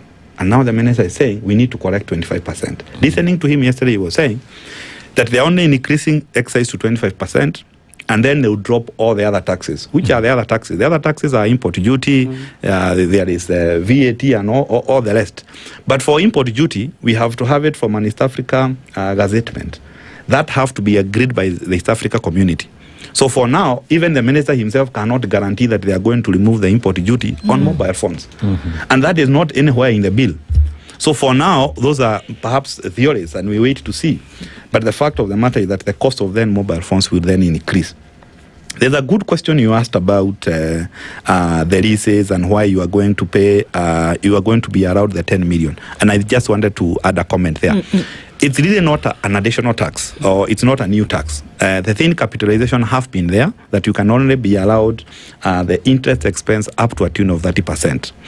What they are doing is just an amendment where it had leases and it had two conditionals for you to to achieve, and what they did is just to remove that add, so that they just put all. So it's not an additional taxes per se. It's just a clarification that the finance bill is doing.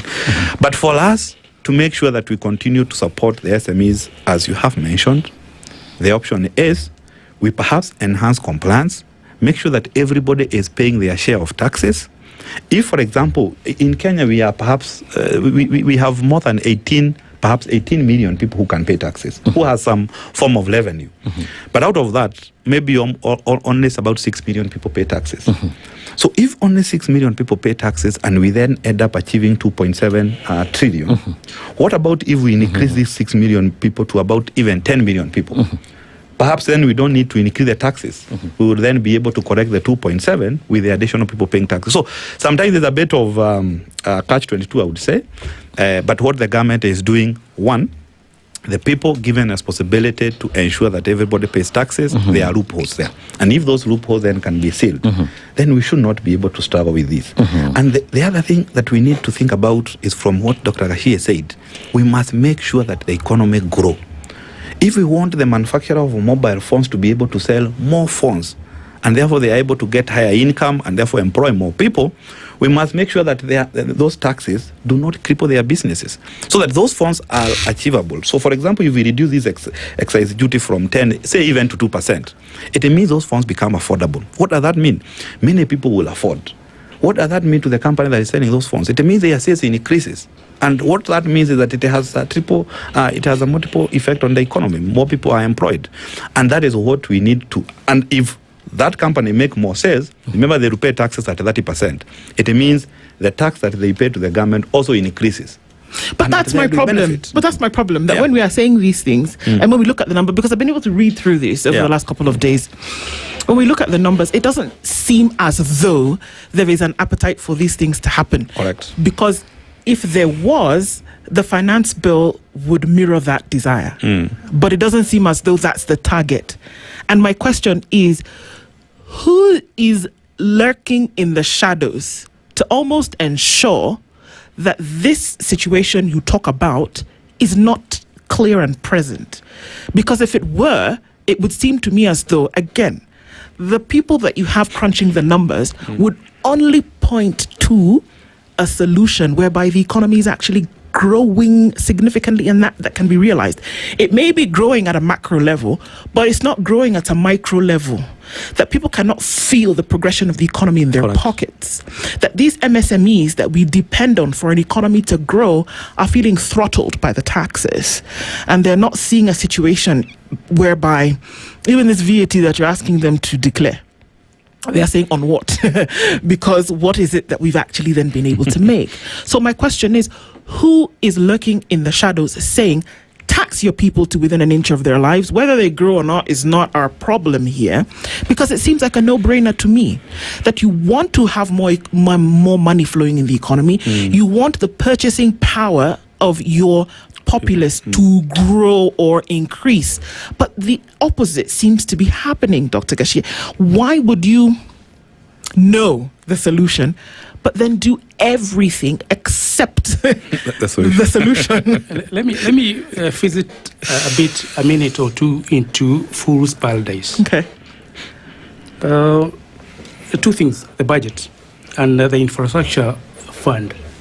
Then, why I'm saying I visit the Fool's Paradise, why then, if we are targeted to have 5 trillion on infrastructure board fund, and at the same time we have a budget that includes the same amount of money for development? You know?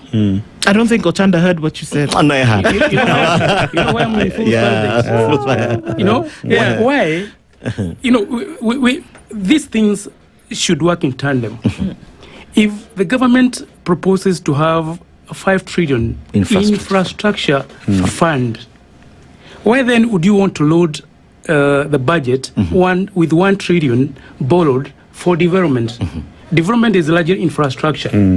Why don't we just, if we believe in it, why don't we just knock off the 1 trillion and we deal with the recurrent expenditure, and then the 1 trillion we give relief to businesses so that we can tinker our economy, because anyway we already have the infrastructure fund more and in excess of the budget. Not unless we want to mirror the budget to lay cream and ground the importance on infrastructure fund, and we have to show that our economy is almost growing to that level. I come to the question. You know, we are net borrowers, and actually the budget this year, 2026-2027, intends to borrow almost 1 trillion. Where do we get this money? Some domestic, other from external. But there is a big brother, IMF. There, I was waiting for that name to. Maybe that's the guy who's lurking in the shadows. Always talked to the government that it has to show some revenue raising measures that will make sure that it's able to be sustainable to debt ratio. So the World Bank has been on the government's case that you must do ABCD. For those of us who are young into it, 1990s, but we are able to conceptualize, there is what we call the structural adjustment programs that change how our economy looks like. The university education, the hospital, everything else that there was to be a component of a Kenyan for that service. And basically, that is what the World Bank all over the world, especially in development economies. For where we come from, in French, we say those who don't have their own, they cannot be have. They don't have. They lack the shame to say no.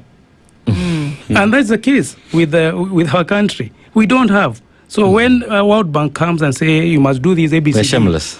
We are shameless. We'll go and do that, disregarding what the common Mwananchi or the economy is speaking to you. Lastly, how we make our budget, it's long. You'll be surprised today on the projection, because I've been in that process. We already have an estimate of the budget year 2029, 2030. It's done in 5 years cycle. And how they do, people in Treasury, my friends there, is that they look at the growth of the GDP, the components, right? So let's say we are saying we are going to grow by 5.1%, then we might project by 2030 we may grow by 6%. So meaning that also our budget grows in tandem, which is not always true. So I think that is where we go wrong, where we budget and we don't do zero budgeting, because we'll look and say, okay, we did a budget last year for I think 4.2. But I think it's even more because we had supplementary for about 320. So actually it's almost 4.5, right? Or something like that. So we need to know why we were able to achieve. The revenue, we are able to correct about 2.7 trillion, something. What is that is leading? If you look at True North, is it true it is possible to correct 2.9? No. Or 3.6? Including appropriation in aid and development partners. It's not true. So we should cut our clothes to the size. Maybe, Daktari, all these, but from your formative statements, is that if you are the CS Treasury, you will forego maybe the finance bill this year. Yes, I would.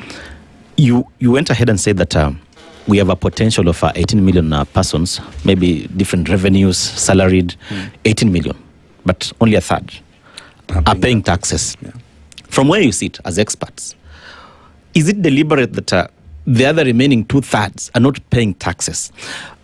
But from the finance bill aspect, of course the government, the treasury has actually been saying that the yearly finance bill is actually to ensure that those who came midway, who were employed, those who came up with businesses should be brought into the net so that they can actually pay taxes. So what happens if we forego a finance bill, and what should be done so that the remaining 2/3 should pay taxes so that we can forego the other debts that actually now strangling the country?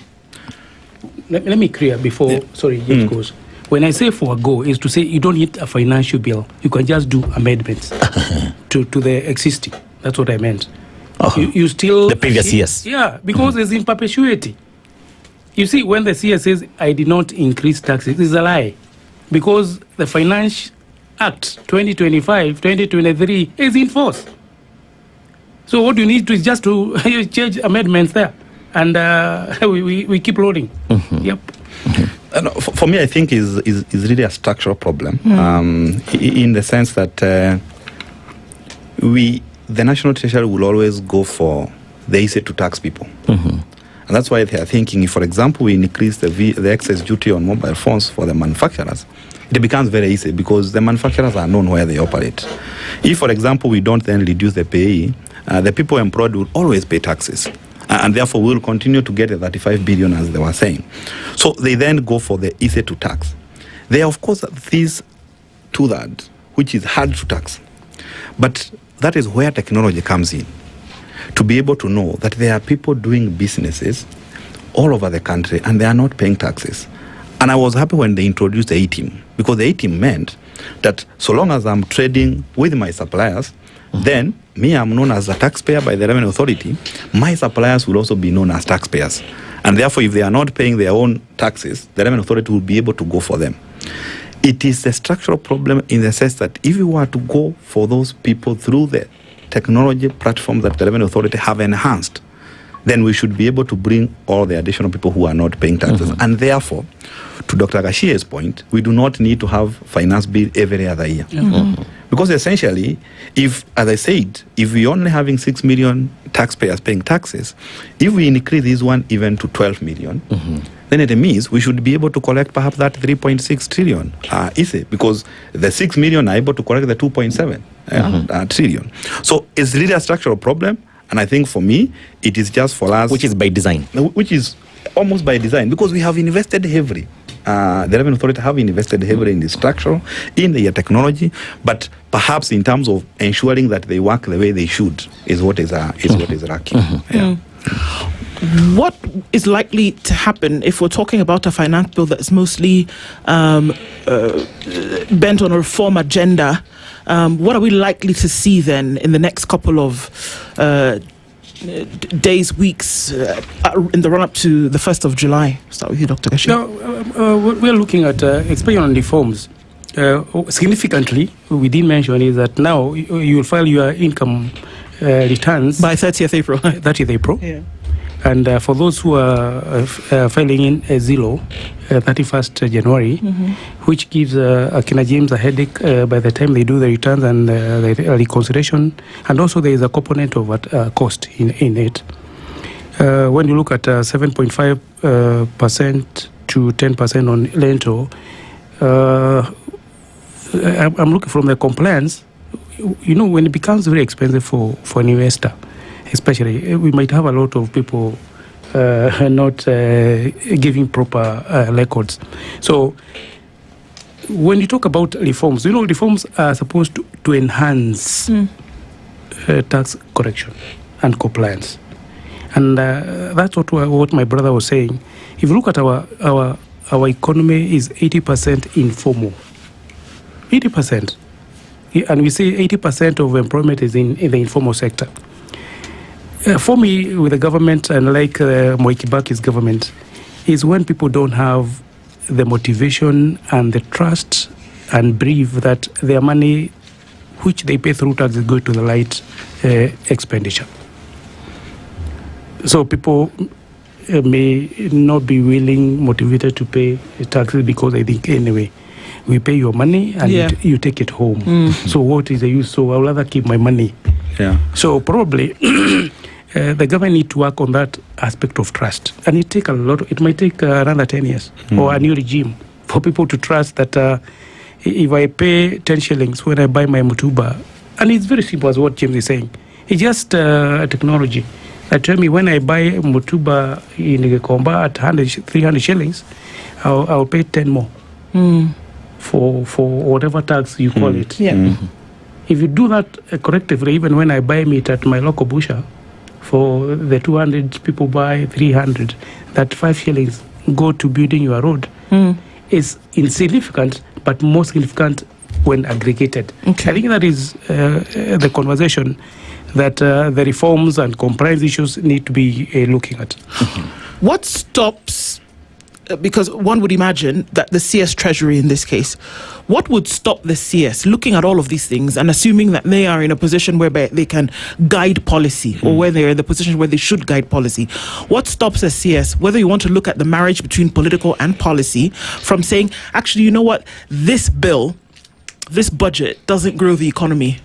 It's not fostering of a progressive economy. What stops the CS from saying, okay, you know what, guys, this is great, thank you for doing all this work, but let's tailor it in this direction? What would stop him or her when that would happen from doing something like that? If that was to happen, if the ministers that we have are not politicians, if we had a professional learning some of these things, that would happen. However, so long as this office continue to be run by politicians, that can never happen, because every person is looking at it from a short-term perspective. That I need money now to be able to do 1, 2, 3 roads, so that I'm able to tell people that we have done 1, 2, 3. For a professional, say, we better not manage to do 1, 2, 3 in 2 years, but on the 3rd year, the economy will have grown and we'll be able to get this money, and therefore we'll be able. So without this, even as we do these structural reforms that perhaps are majorly in this finance bill, the fact that the economy is not growing, we will continue to struggle to collect this revenue. Even the 120 billion that they intend to collect through this finance bill cannot come through, because they have, of course, done computation, and they have seen if Kenya we sells 4 million phones, and therefore we are doing the excess duty at 25%, this is the money we'll collect. That is how the 120 billion have been arrived at. But you are forgetting, for people to buy that number of phones, they must have money. So if they don't have money, that number will not be achieved, and therefore the 120 billion will not be able to achieve. So the structural reforms are good, but we must first of all look at the economy growing, especially from a micro perspective. We should really leave now the macro element, where we are seeing the economy is growing now 4.2, 4.7, pretty good, but from a micro perspective, we are struggling. And if that micro is not addressed, this revenue will not be corrected. We will continue to have these numbers in papers, but we will not achieve it. In essence, you're saying that the political balancing aspect outweighs the policy part of it, because, of course, the way Dr. said is actually now we're heading to the political season, and it has more ramifications, because until recently, Kenyans never knew that there's an annual finance bill until 2024. that actually brought all those problems. In essence, you're saying the political aspect balancing outweighs the policy aspect. And I fully agree with you. It is very difficult for especially the president to do it in their first term. It is very difficult because there's some things that you want to pass over. There's some things that you want people to see it in a certain way. But if we then move away from politics and say that let us put politics aside, let us focus on the economy growing, we will then have the right structural reforms and we will be able to collect these taxes. So that is what, for us, we continue to push, especially to the National Treasury, the Parliament, that we need, first of all, to focus on the economy. If we focus on the economy, even these taxes will be collected with a lot of ease. Because so long as the company have grown, they will employ more people. Right. And therefore, the pay we are talking about, 35 billion, can even double. But if we continue to actually push on the small amount of money that people have and they continue to pay taxes, then we'll continue to struggle in terms of collecting additional taxes. So we're saying this finance bill, and if we look at the budget, where the first, or the one that gobbles up a lot of the money, is debt. The second is recurrent expenditure, and then the third, where you have it, is development across sectors. Are we saying that then this finance bill is not economy facing? No, it's not. No, that's now. Thank you, because we should have all finance bill economy facing. It's not about, we go wrong when we think that the finance bill is about a taxation. No, it's about the economy. And we normally say the economy is stupid. Simple. It's about, because when you grow the economy, you get the money. It is simple as that. And that is how, and that's why I start with what I call the theory of change. You must tell us what is that you want to change and how. And until as when the Treasury, we need to have someone who believes in disruptive innovation, because that is what we need. And we keep saying when we are teaching at the university, dinosaurs die when they are standing. Why say this? Because they think they are too big, right, to change. And some of our dinosaurs are Kenya Post and Telecommunication. They are still standing, aren't they? Indeed. And you should know that one of the biggest telecom in Kenya came out of an innovation and disruption. So not unless we disrupt and innovate at the Treasury, our finance bill will be facing tax lazy measures and taxation regime, and looking at the economy. All right. These are the conversations that we're having about the finance bill. And so I just thought about something that perhaps folks should not be complaining about the taxes or whatever is being levied, that you should be complaining about the fact that this finance bill, or the budget generally, is not economy facing. And if you're going to pull Kenya out of the doldrums, you need tax, or you need a finance regime that is going to fix the economy. All right. Thank you very much, Dr. Stephen Gashe, economist, for being here with us this morning. James Kimani is the Associate Director, Tax and Regulatory Services, KPMG East Africa. Asante sana. This will all unfold. We'll see how it does. But thank you for leading this conversation this morning. Thank you. Asante sana. Good morning. 9 a.m. The latest news from around the world. 94.4 Spice FM.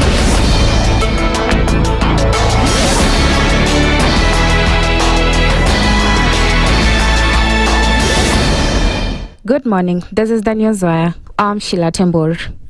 The Social Health Authority has announced expanded health benefit packages aimed at strengthening universal health coverage and reducing medical costs for patients. The reforms, guided by government policy, directives and public consultations, include the introduction of free maternity services at Level 2 and Level 3 health facilities. SHA CEO Nancy Mungai said registered beneficiaries will now access free deliveries with reimbursements of 10,000 shillings for normal births and 30,000 shillings for cesarean sections. Cancer treatment coverage has also been increased from 550,000 to 800,000 shillings annually, with expanded support for consultations, chemotherapy, radiotherapy, diagnostics and specialized care. In addition, coverage for sickle cell disease has been expanded to include procedures such as blood exchange and platelet therapy. The authority says the changes are aimed at improving access to quality healthcare and ensuring no Kenyan is left behind. The High Court has issued orders blocking the National Assembly Speaker's decision to suspend Bumula MP Jack Wamboka from chairing the Public Investments Committee on Governance and Education over bribery allegations. Justice Gregory Mutai issued the conservatory orders after finding that Wamboka was not afforded a fair hearing before disciplinary action was taken. He ordered that the status quo be maintained pending the full hearing of the petition within 120 days. The ruling comes days after Wamboka accused National Assembly Speaker Moses Wetangula of harassment. Nimepitia machungu sana na speaker anaitwa Moses Masika Wetangula. Bwana Wetangula, kama niko na deni yako, kuja watu wa Bumula wachange pesa wakulipe, uachane na mimi. Achana na mimi. Mimi pia ni mtoto wa binadamu. Mimi pia nilizaliwa vile wao wamezaliwa. Wachana na mimi. Kama niko na deni yako, hawa ndio wazazi wangu, ndio walinizaa hawa. Kuja uambie watauza ng'ombe walipe deni yako, achana na mimi. Uliona yale mambo yalifanyika juzi bunge. Na mimi nasema ni sawa. Chukua kila kitu yote, lakini mniachie watu wangu wa Bumula. Mniachie watu wa Bumula. And cases of drowning in Kiptoror, Chepsiror, Trans Nzoia County have increased with 2 deaths reported in the past week. According to Kibusa Sub-County Deputy Chief Gilbert Chepsiror, the latest incident involved a businessman from Tugoini area who drowned after jumping into River Moiben, which borders Trans Nzoia and Uasin Gishu counties. Said the body of a middle-aged man was recovered through joint efforts by residents and private rescuers. Matatu iliyopita kuna mtu alitoka sehemu za Tugoini. Yeye ni mkaji wa Segero, location ambayo ni neighboring. Sijui alikuwa na shida mingi, alikuwa na mafikira mengi, akaamua kwenda kujitubu kwa mtoni. Siku ya Jumamosi ikawa pia shocking news kuona kwamba kuna tena mtu kijana mwingine ambaye anaitwa Kipchumba ama sijui alivikana na mtu gani hapa Tuigoini, akasawa sana, na pia yeye akaamua pia aingie kwa hiyo maji. Napoongea saa hizi ako kule kwa. And that's the news. I'm Sheila Tembor.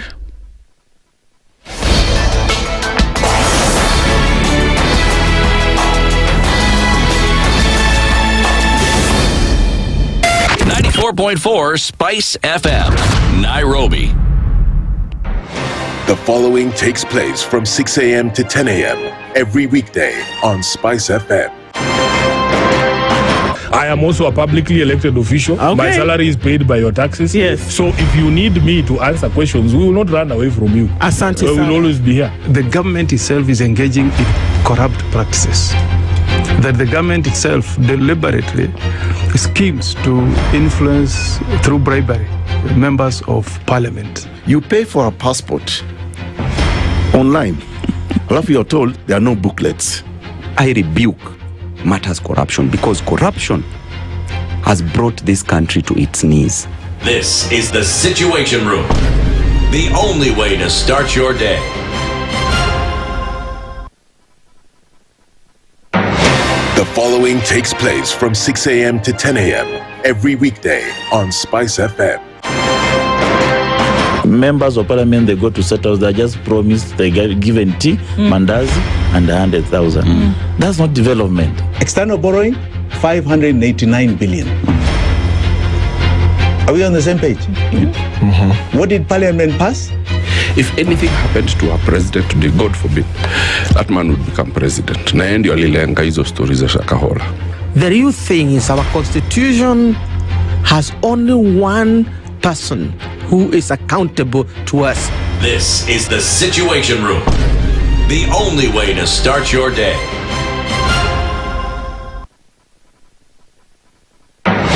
The following takes place from 6 a.m. to 10 a.m. every weekday on Spice FM.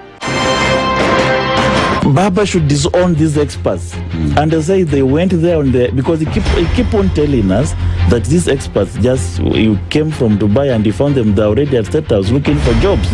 Government has to has to introduce austerity measures. It's something that this government and the previous ones have not been able to do in this country. We've talked about it so many times. And really, I think you have seen the modus operandi of William Samoei Ruto since he came in. It's just showbiz. This is the Situation Room, the only way to start your day.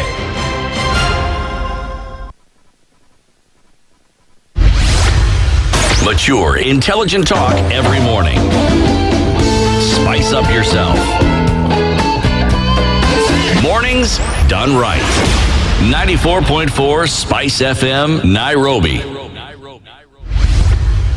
It's 8 minutes after 9 o'clock. It's Tuesday, the 12th of May, and we continue into our conversations this morning, the last one for this morning, but one that essentially has the whole of Kenya and many countries in Africa round about a particular idea, and that is the new or maybe the old idea of France, and that forms our conversation for this hour. We're going to be looking at ties that maybe still bind here on the continent, and we're going to be looking in depth into issues around the current Africa Forward conference or summit that's happening, resetting continental ties, bringing the continent together, and somebody external coming to tie that up for us. We're having that conversation this morning on resetting these ties with Professor Macharia Munene, who is a political historian, and he joins us this morning. Good morning, Prof. Good morning to you. Karibu sana. Asante sana. Good to have you in the room today. Atamina shukuru. Shukuru sana. It's interesting because we're talking to a political historian, and at the same time, we're looking at a present day situation playing out that has a lot of roots in history in terms of what happened on this African continent. Many may see it as forward-thinking geopolitical business, but others may see it as extending the hand of colonialism. We're going to talk about all of those things today, and of course we're feeding into the Africa Forward Summit hosted by the French. And if we're just going to look into some pictures that we see then coming from the middle of the city this morning, 30 plus African heads of state were invited to this, and we'll see some of them, not all of them. Some of them had arrived by Sunday, Monday, and that there's going to be this meeting at the KICC today, and we can see that some of those folks are coming, arriving at the KICC. The president of France, Emmanuel Macron, of course, hosted by His Excellency President William Ruto, basically essentially selling France again to the African continent and bringing the leaders today, whereby there were meetings yesterday with youth leaders, with cultural participants and practitioners, whether it was around cuisine, culture, food, whatever the case may be. So those meetings were had yesterday. Today is probably when we look a little bit more about policy, because now the nations of the continent will be there. So those are pictures, live pictures coming in from the KICC, where those meetings are bound to start today. And those deliberations are going to take place today. And then that brings us to the end of this summit by the end of today. And in terms of what's going to happen there, even as that is going on, and we continue to look at those pictures, Professor Munene, our proverbs this morning are from Eswatini and the Kingdom of Eswatini. And I'd love to get your interpretation of that, even as we go along and continue to look into those pictures of those arrivals here. And so the Eswatini say that if you... Oh, sorry, I'm just going to find that in a minute. If a man, or rather a person who says it cannot be done should not interrupt the man doing it. A person who says a thing cannot be done should not interrupt a man doing it. There's no room for pessimism. If something has to be done, step out of the way. Yes. So that whoever can do it can do it. Essentially, people who discourage action should not be entertained. Yes. Because they're just useless people. People who discourage action. Right. Okay. Well, so let's get into this conversation today. Of course, we can see the red carpet being rolled out for quite a number of leaders who are coming into Kenya from across the continent. We know, for example, that presidents Côte d'Ivoire, Nigeria, from the west and coming in from the south, South Africa, Namibia, Botswana, some of those countries who've been invited. It's interesting that some of the countries in the Sahel and Francophone West Africa may not be attending this Africa Forward Summit, and it's no surprise that this is a French a pivot, what are your thoughts, first of all, when it comes to this particular summit and what it has in store for the continent? One, it's good that there is such a meeting taking place in Nairobi. Gives some publicity to Nairobi, if nothing else, and gives a chance to some presidents in Africa to meet outside Addis Ababa. And have time to. There are meeting points. Yes, there's a meeting point, and it's interesting that many of them were invited. At least 30 might have indicated willingness. Yeah. But it appears from a list I saw, there may be coming about 10 or 12. Yeah. Not yet 15. Yes. Not 15. And in one of the countries that's come, if what I read is correct, 2 people are representing the same country. And that's Morocco. You have the King of Morocco and the Prime Minister. And the Prime Minister. Indeed. There's something odd about it. But it also says something, because Morocco and the French are very close in many ways. And even geographically. Geographically. And even trying to sabotage some of the AU positions. They are very close in that regard. Among the countries not showing up, of course, South Africa. Yes. Algeria. That's interesting. Of course, where there is Morocco, Algeria has a problem. Will not be. At least Egypt is supposed to come. And but then our neighbors don't seem to be very enthusiastic, which is something in itself. They're having some ceremony. Yeah, they're a bit busy. They're busy swearing. They are swearing. Which is a bigger thing. Yeah, it's a bigger thing. 40th year. Yeah, there was some challenge in terms of coordination in that regard. But in general, it's a good thing for Nairobi in terms of publicity. It's also a good thing for Macron as a person. This is something that's giving him mileage that he may not get some other place. He's a man who is struggling to be accepted as a leader in Europe and in the world. So what better way to show that he's accepted outside Europe than to have a meeting in Nairobi, which is not was not part of the French colonial system. True. Which is that's the plus in itself. It's also a good thing for William Ruto. William Ruto is an interesting man.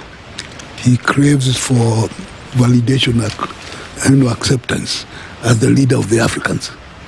Now, this meeting gives him a chance to look as the leader of the Africans, because others are supposed to be listening to him and what he does. So it's something that is supposed to benefit both Macron and Ruto. Yeah. And for Kenya, it's good publicity, if nothing else.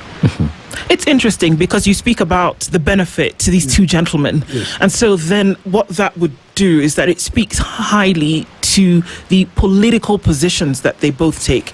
Of course, we look at the wave of nationalism that hit many parts of Western Europe, France not being left behind, Germany experienced the same thing, Spain, Portugal, across board said, okay, it's time that we were inward looking. Even though we've come from the 2000s when we were, pockets of countries whereby we had to work together for certain things, then now making yourself a place, a state whereby your national outlook then had to reflect on the global stage. Now, taking all of that into consideration, the position that France held in West Africa in terms of popularity has waned significantly. Maybe that's a very diplomatic way of putting it, but essentially, 8 West African countries kicked France out of their existence. Emmanuel Macron insinuated or gave rise to that in his speech yesterday, where he acknowledged that they've lost popularity on the African continent and said, you know what, here's an opportunity basically for us to get it back. So, is this summit about France or is it about Africa? Well, it's mainly about France. Okay. In Africa. But it's a French thing and it's a Macron thing. But then Macron and Ruto appear to synchronize very well. Remember the time that Ruto was in France some times ago, and they seem to get along with Macron as if they are buddies. Yes. And even there was that episode where, for some peculiar reason, Ruto was able to address a rally in Paris. How do you organize a rally in Paris if you don't, unless it is government? It was Macron's way of winning Ruto over. As somebody I think he identified very early. Yes. As somebody like he can work with. Yes. To promote French interest the way he sees it. So there is convergence of interest between the two men. And since they control their particular countries, at this time, they can harmonize. Right. And for mutual benefit. Whether the countries gain or not is another matter. But from what we are reading, somehow Nairobi rail system is supposed to improve. And if it happens, fair enough. But people are used to hearing so many promises, which some have a problem becoming true, becoming realized. But Macron is on a mission, and he's not the first Frenchman to do that. No. To try and make the French look as if they are big power. Right now in Europe, the Europeans are confused, mainly because they used to depend on the United States, and the US is no longer dependable. So who then can come out and look as if he can lead the French and the Europeans? Is Macron. And then outside Europe, how do you prove that you are acceptable? Well, go to Africa and have a meeting, and there will be the whole publicity about it. So, as you alluded to the New Right movement, which has been sweeping the West. Yes. Donald Trump is an example of that. And then you had this fellow who lost in Hungary, Victor somebody, who lost. But then if you saw the elections in England within the last week, the New Right is on the rise. Yes, it is. And that in itself says something. And in France itself, Marine Le Pen might join the wave. Actually, she came very close. So there is that fear. And what you have with the New Right is rethinking of going back to the days before World War II, when perceptions of nationalism and anti-foreign racism was normal. And if you see some of these New Right people, they are outright racists. And they are gaining momentum. The reason they are gaining momentum is because of fear in Western world that they have been losing. Yes. And whether they like it or not, they have been losing. So the question is, why have they been losing? And they say, we've been losing because there are too many foreigners who come to our country and become citizens. But apply what might be called the Peter principle. You penetrate, integrate, and take over. So, and you can see, in England, so there was an Indian who became Prime Minister. Yes. For a while, but okay. Yes. There's a mayor in Washington. And an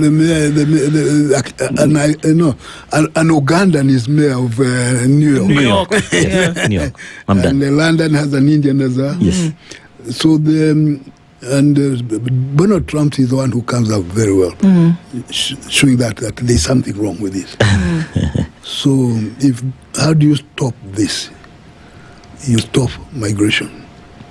And you, Donald Trump's main beef, and the reason he became president, is to campaign against Obama, and saying that this Kenyan came from nowhere and became president. So stop migration, And if they can, they would like to change the constitution, remove the 14th Amendment. That if you are born in the U.S., you are U.S. citizen. Say, no, that should not be the case. Right. Your parents should also be citizens. So as to stop an Obama phenomenon in future. If you look at Canada, they've got in cabinet people who are maybe Indian, some other. And the foreign minister for Britain today is from the Caribbean, ideally, initially. He looks like a Kenyan from somewhere. But that in itself is creating a lot of fear. And so we have this reaction. How do you stop this onslaught? Yes. Prof, you're talking about Macron and the French by extension, having their footprint in Kenya and East Africa by extension, of course, the Anglophone conglomeration. Remember that in 2020, Macron was president and Uhuru Kenyatta was president here. They signed a deal and they signed some deals. One of the deals was to the construction of the Rironi-Mau Summit. Yes. 233-kilometer stretch at a cost of between 150 to 200 billion. It was cancelled by President Ruto when he took over. What does it speak? What do you make of it? Because eventually we were to pay 6.2 billion shillings to avoid some litigation at the London International Court of Arbitration. Because of course when you cancel, these are lawful contract. You have to pay, you have to incur some cost. What do you make of it? Is it that maybe the president wants to be in control, that I have to craft this thing from zero, not maybe in the mantra of governments existing for posterity and in perpetuity? You're right, that's true. President Ruto has a problem. He has said that he is the best in everything. The best among all the presidents that Kenya has ever had. So he's number one in everything. So how does he become number one if he continues the policies for somebody else? And it doesn't matter what the cost to the country is. It was not his thing. So he cancelled it. And I don't know who advises him, but he's made a lot of blunders along the way. And so this was such a blunder. But that does not affect the personal interaction between Macron and Ruto. Personal? Yeah, it's personal. And then they said, now, what can we do? So let's sign something about the railroad. There are a few things here. Then the French will also look good if they can do it and it works. Now, the unfortunate thing, I hope it doesn't happen that way, if Ruto loses the election next year.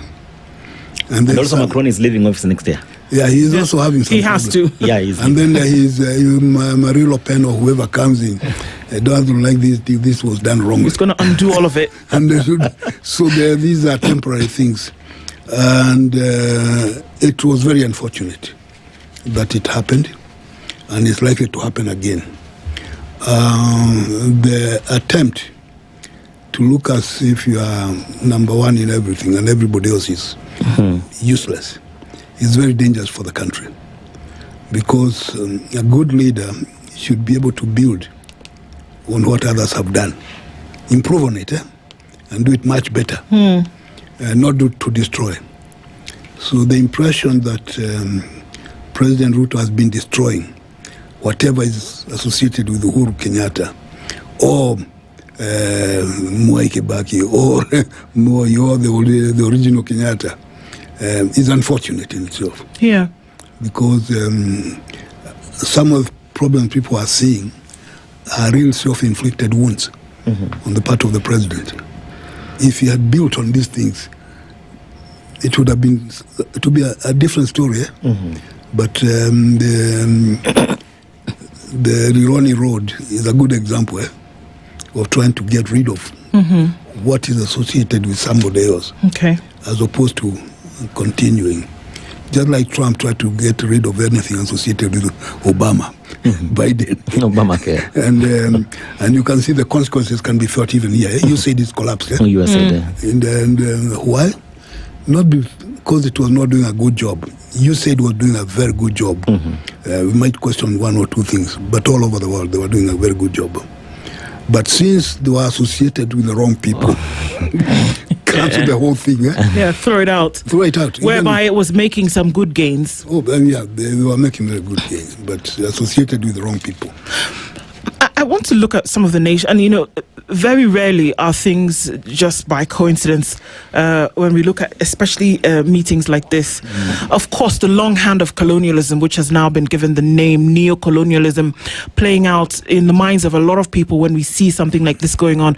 But it comes to you in a more friendly manner, where it says Africa is the gateway, Africa is the future. Macron said something like this yesterday and said, if anybody's not looking at Africa, then they're not looking at the world. Okay, that's great. But look at the people who've come so far. He himself, Bola Tinubu from Nigeria is here. Bassirou Faye from Senegal is here. From Gabon, Guema is here. Bayo from Sierra Leone is here. Boakai from Liberia is here. Ouattara from Cote d'Ivoire. Fattah el-Sisi from Egypt. Mahama from Ghana. Antonio Guterres, Secretary of the United Nations, is here.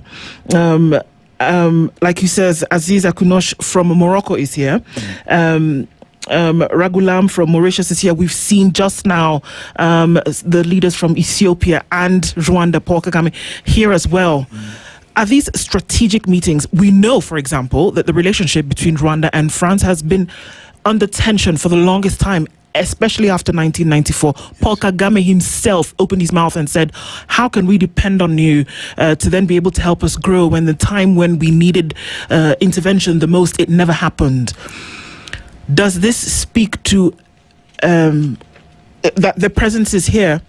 But many would argue that in the last 2 years, the most Africa-forward nation has been uninvited to this summit in the name of Burkina Faso, for example, or if not uninvited, is not here to maybe talk about what really Africa-forwardness really does mean. Is it just perception, or is it just coincidence, happenstance, or does it have a greater meaning from what we see? Well, there is great perception to it. Whether or not Burkina Faso was invited, it was not likely to come because of its beef with France. As to Rwanda, Paul Kagame is in a tight corner. Yes, the French were involved in the genocide because they were said to have been training the Interahamwe. Yes. So they were involved in that. And so there is very big bad blood between that. And some French people have accused Kagame of actually shooting down the aeroplane and therefore starting the argument. Yes. But Kagame is now in the East African community. And he is part of this system. I don't know, is he now the current chairman of the community? Of the community? Yeah, I think if he is, then he has an obligation to support the community, if nothing else. But also the Rwandese interest can be touched on. They can discuss a few things. It's Museveni, actually. Museveni is the one who is getting sworn in. Legitimacy is today. At the wrong time. Maybe he'll come in the evening. Maybe after he's sworn in, but it will be over. The countries you mentioned, apart from Ghana, Mahama, and one or two others, they really are projections of French and European interest. You mentioned Nigeria, a big country, confused. Completely. They import their own oil, which is a ridiculous thing. And it's interesting that Tinubu comes after Ruto said that he speaks better English than the Nigerians. And they were not amused. They appear to have sorted out that particular tiff. Yes. And so actually, Ruto is very good at sorting out these kind of things. So he's now in good books with Suluhu. Yes. After saying he's going to build up unbeknownst to her in Tanga. Yes. But the countries that have come, many of them are usually beholden to France or to the big powers. Like Sierra Leone, it's a former British colony. Yes, it is. But very close to Morocco. Yeah. Because I remember attending a meeting somewhere, And when you discuss things, Morocco was not very happy about it. And then the other countries who agree with anything that Morocco does not like, and they end up by saying, we support Morocco's position. It was amusing to see that. Then Sierra Leone was one of those. I think each country is here because of what it considers its interest. Its interest. Okay.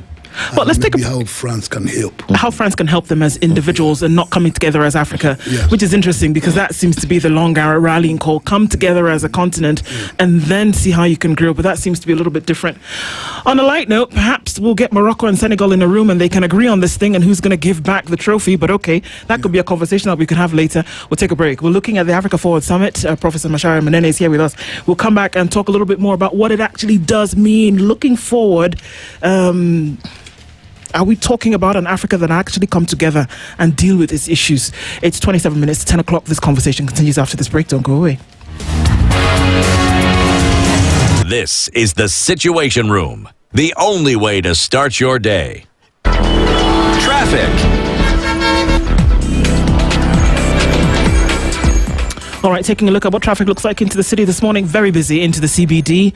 And if you're coming from Mombasa Road, heading out onto Uhuru Highway, you'll get to Haile Selassie and there's some traffic. We know that some roads have been closed off. Minimal movement there because we can see a host of presidents are making their way towards KICC and arriving at this moment. So no such luck for you to get into the CBD without a spot of trouble. So apply a dollop of patience. You'll need it this morning.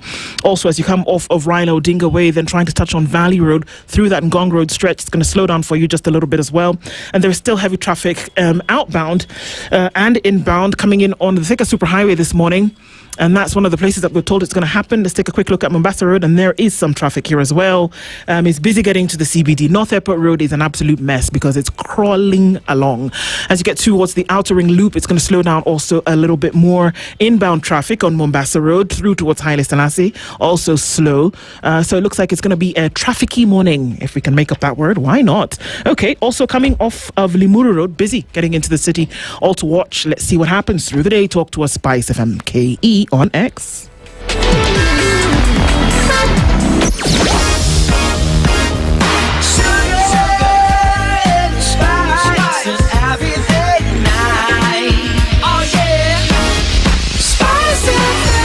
Spice up your life. Turn up the heat with endless entertainment on Star Times. Feel every moment of the action as the biggest leagues reach their thrilling finales. Recharge your monthly subscription to unlock a world of endless drama to enjoy Novella E, now available on your Nyota bouquet. Dive into blockbuster movies with the launch of TNT, your new home of big screen hits. And for the little ones, a world of non-stop fun on Cartoon Network, now on Star Times. News, sports, drama, movies, kids, and reality all in one place. All for you. To renew your subscription, dial *858# for self-service or get in touch with our call center on 0719 077 077 for customer care. Buy a Star Times decoder at any of our deal shops countrywide. Star Times. Enjoy digital life. Your active baby is all over the place and regular diapers keep falling off. Introducing Gentle Care Baby Pants, the snug, stretchy, breathable and antibacterial baby pant for your unstoppable explorer. The pants have quick max absorption technology, ensuring you use less pants for longer periods and no messes when you're changing outdoor, thanks to the free exclusive hygiene bags included in every pack. Gentle Care Baby Pants for the unstoppable and the mother who cares. Mature, intelligent talk every morning. Spice up yourself. Mornings done right. 94.4 Spice FM, Nairobi. The Africa Forward Summit is what we're focusing on this morning. And then beyond that, looking at the ties that probably the continental ties, which interestingly enough would have hoped that they would be a little bit stronger. But you said something, Professor Macharia, as we were going towards, as we're going towards the break, that it could be great because it would appear as though African countries are coming together and placing one idea that they would want to push forward, but that African countries are here actually for their own interests. Yes. Nobody's thinking, okay, that's great, let Africa come together and see what they can do for France. No. You see, I noticed, I don't know whether I'm wrong. I would like to be wrong. the representation of the African Union is not here. The United Nations is. The United Nations is, but not the African Union. So you wonder why that is the case. Is it because not too long ago, President Ruto said something bad about the African Union? Kind of useless, but So was this before or after his candidate for the African Union chair didn't make it? No, long after Raila was rejected. And it was recently, about a month or so ago. Yep. He made a statement to that effect and said, wait a minute, what is this talking about? And that's when they were planning this particular conference. So was it part of the takeover from the AU as an indirect way of taking over the AU and offering an alternative to the existing AU? It's kind of awkward. But the fact that the AU is not represented is itself telling that something is wrong. Guterres is here, yes, the UN, that's good. And he said something nice about they opened the facility. Some of the financial institutions said that, and that's all. And I'm sure he had a hand in Monica Juma getting a good job. The irony is not lost on us that she, presented herself in Vienna to office just, yesterday, Monday. Yeah, that happened yesterday. Yeah. She should have been part of this opening and then go to Vienna.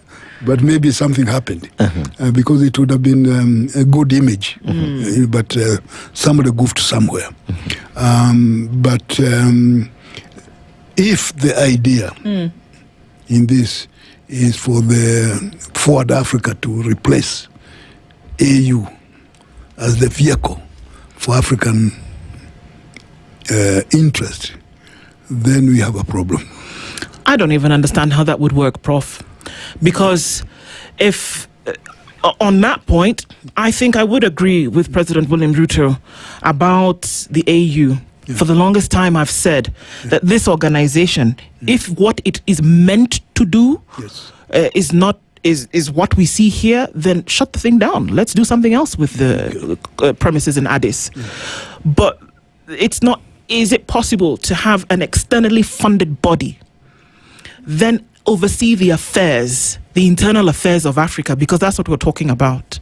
A lot of these countries, interestingly enough, if they are the ones to take this mantle and push it forward, are part of the problem in not paying their dues. From this list that we've read today, not even paying their dues to the African Union, but somehow want some kind of camaraderie whereby you can now form this force that's going to be reckoned with.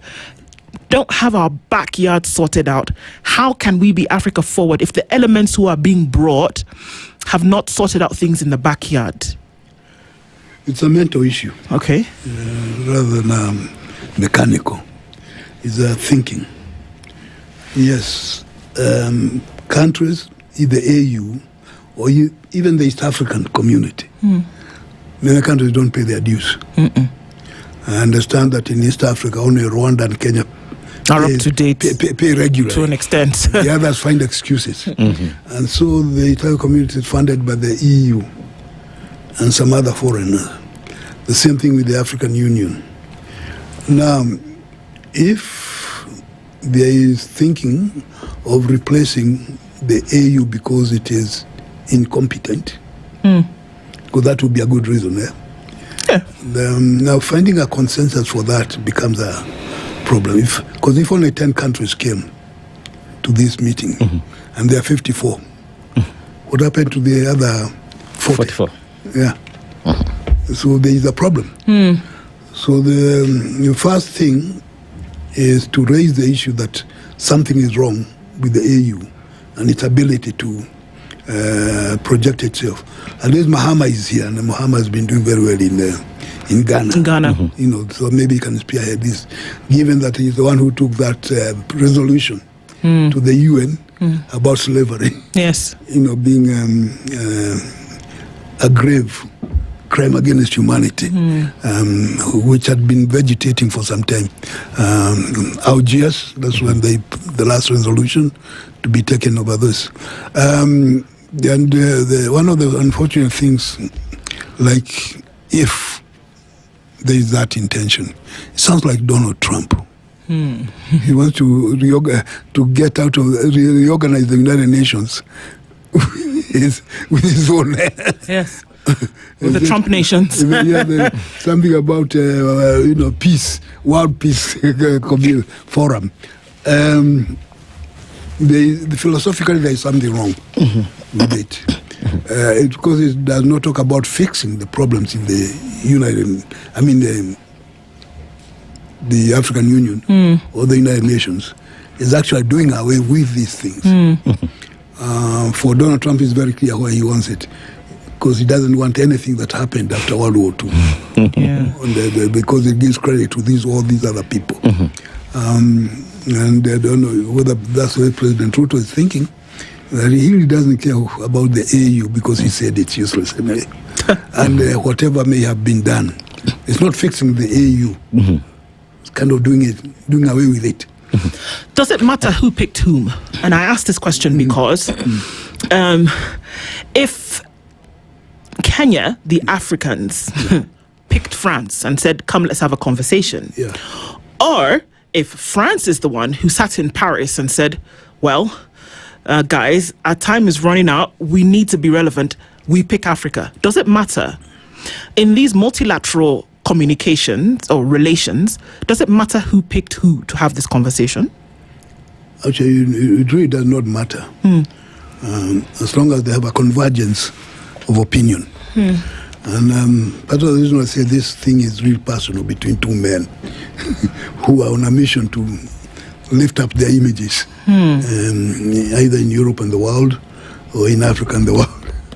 And they have met before, and they seem to get along very well. In fact, when he was in Paris some times ago, he actually told Macron, you come and visit Kenya. So this is the return visit. He's been vegetating for some time. And it took time before they found a common thing that they can have a meeting on and then bring people. And they've been working on it for some time. And this conference is very personal to Ruto as a man. And also to Macron as a boost. And the French are funding much of it. The Kenya is not funding as much, but it's provided the venue and the image. And initially it was to be called the French Africa. And then somebody thought that's not a very good title. It raises eyebrows. Let's call it Africa Forward. The PR. And but essentially it is coincidence of the two. Ruto wants to be recognized as the spokesman of the African continent. And so he's been invited to the G7 when South Africa was disinvited. Maybe, Prof, that leads us to the next question. As a country, we must be looking somewhere. But our president says, we are not looking east, we are not looking west. We must be looking somewhere because, of course, what is playing out is those are geopolitics, the economics, of course, economic power. We've seen those mighty countries really scrambling for Africa. This is actually the second scramble and partition of Africa. And the president appears to be courting almost all the superpowers. Even the distribution of the other question is the distribution of the military bases in Africa. Maybe France could be trailing the other countries. And so the two questions are intertwined. Where are we looking? Well, President Ruto is very crafty because he says we are looking forward. Neither this. And people in the ministry talk of something very peculiar. It's called strategic ambiguity. Meaning that they can do anything they want as long as they think it is in their interest. And being ambiguous gives them the leeway. So you don't, when he was in Washington, praised, Biden gave him some dinner and promised a few things. and then after some months, he was in China claiming that the Chinese and the Kenyans were reshaping the world. Said that visions of grandeur, which sometimes can. So I think Ruto's statement that we look forward is a good one. because it shows some sort of independence. Hmm. In fact, one may say that outside Kenya, Ruto does look good in the way he projects himself. Okay. We saw the other day the Japanese Minister of Foreign Affairs, whose name sounds like Kenyan, Mutegi. Yes, Mutegi, yeah. He gave a nice lecture about how Kenya and Japan are going to reorganize the Indo-Pacific. And of course, the French have an interest in Indo-Pacific because of all the islands they consider, they control the Indian Ocean. So someone say, no, these are also, the French should be also be part of that thing.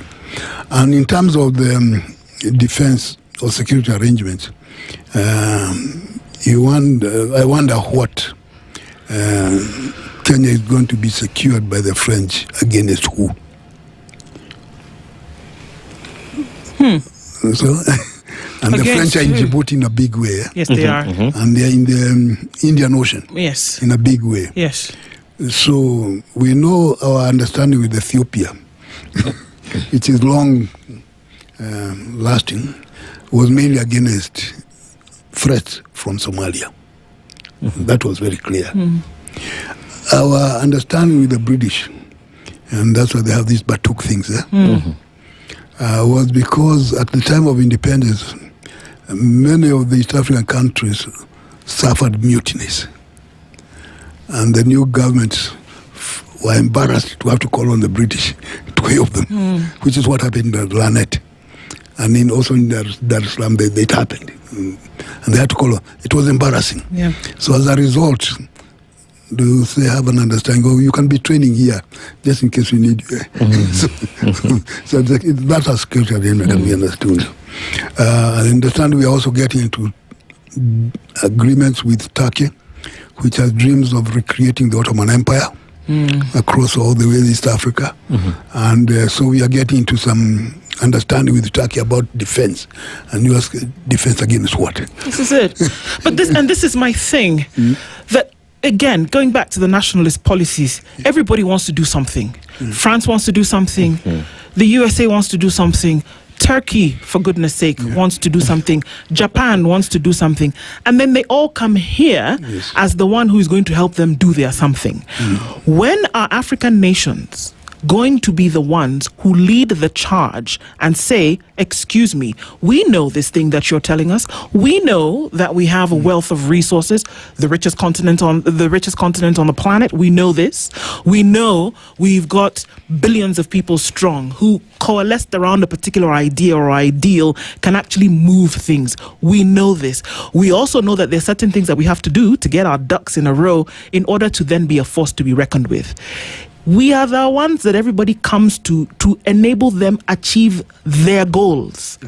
When will we not be asking for the crumbs under the table, but build the table? And I think this is what they killed Gaddafi for, who was actually saying, you know what, we have to get to the point whereby we are the ones who are dictating the terms. Everybody wants to do something and comes here to get the partner to help them do their thing. When will it shift? Who's supposed to take the mantle and shift this thing? And again, it's a mental issue. I think we have a very interesting woman in charge. Is it Namibia? Yes. She's doing a good job. Understand she's paid up her foreign debt. And there's not one time nonsense. That gives her freedom to do for Namibia what Namibia needs. And become an example to other countries as to. So this myth that you have to be in perpetual debt to be in good books is terrible. And you know, aid is like addiction. So there is aid addiction the way you have drug addiction. Yeah. And in as much as drug peddlers don't want addicts to be cured, so the same thing with aid peddlers. They don't want the addicts to be cured. Because it's a holding, it's a political control. It's a chain. Yeah. So countries like Burkina Faso, who have told the French to get lost, and even Mahama is trying to say, let's be independent. and control our resources. But it takes intellectual commitment and awareness in order to do the right thing. And if it doesn't come from the top, all those 10 or so presidents or kings who are in Nairobi, you count them and say how many of them do have the commitment, then becomes a problem. And then the other 40 or so, how many of them can really be relied on? So there is need for a mental overhaul at the top in order to move forward. At one time, the Eritrean leader, Isaias Afwerki, made a comment that one of the tragedies in Africa is that they don't listen to their own people, the advisors, their own knowledge, and they have a lot of knowledge of people. They would rather call England or France or than Brussels. Ethiopia. And Ethiopia or Kenya. And yet you have your own people there who are thinking properly, and you ignore them because there is the need to be acclaimed outside the country by some other people. So, and that's a part of the disease that the Africans need to cure themselves of, to deal with the question that you raise. And the addiction, dependency, need to be dealt in a very forceful way, but it may not be very nice. Well, I mean, what with any addiction is the first thing that they do. That's where the terms cold turkey come from, that you just have to stop. This is what Ndaitwa has done in Botswana. Yes.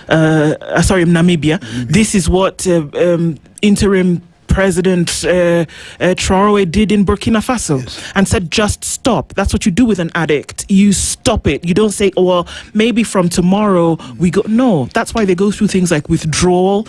But then you are able to get to a place where you realize, okay, actually, you know what? I'm forced into a situation where I have to live without this thing, and I'm going to be forced to do better. That's what they did. We have glaring examples of it. Who would imagine that in 2026, Namibia's debt is fully paid? Traore's industry are thriving in 5 short years, that these things can actually happen. That's the panacea to these issues. So it's painful, it's laborious, but it's beneficial at the end of the day. But we seem to not want to do the hard work. Our leaders are cowards.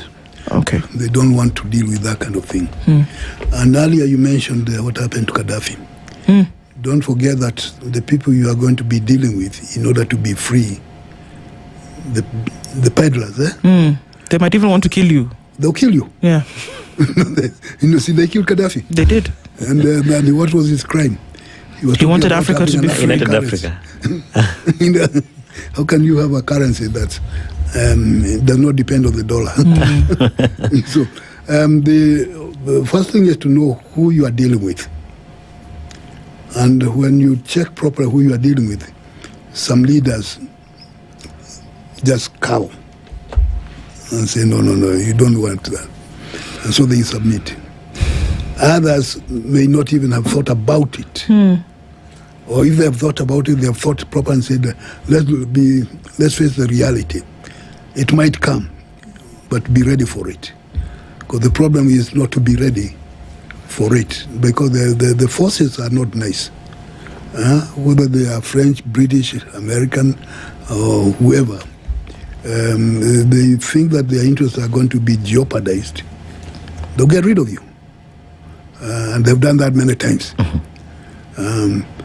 Maybe that explains why some countries, they are scared. Because they are there by mercy of somebody else, and rather than their own people. But the time will come when fear will be put aside, gradually, step by step. And by the time you have the AU in proper hands, might take some time.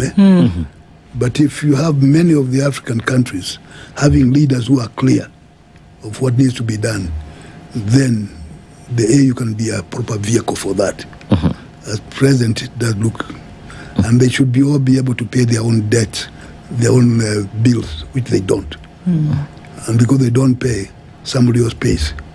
And then they go on. Maybe a quick one. We are looking at 250 deals. Yes. As France seeks to expand its influence in Africa. Are we biting more than we can chew? Because looking at it this way, Macron is leaving office next year. President William Ruto is seeking re-election next year. And from previous engagements, there's the mantra of posterity, perpetuity has actually been thrown to the winds. Are we biting more than we can chew? As a country?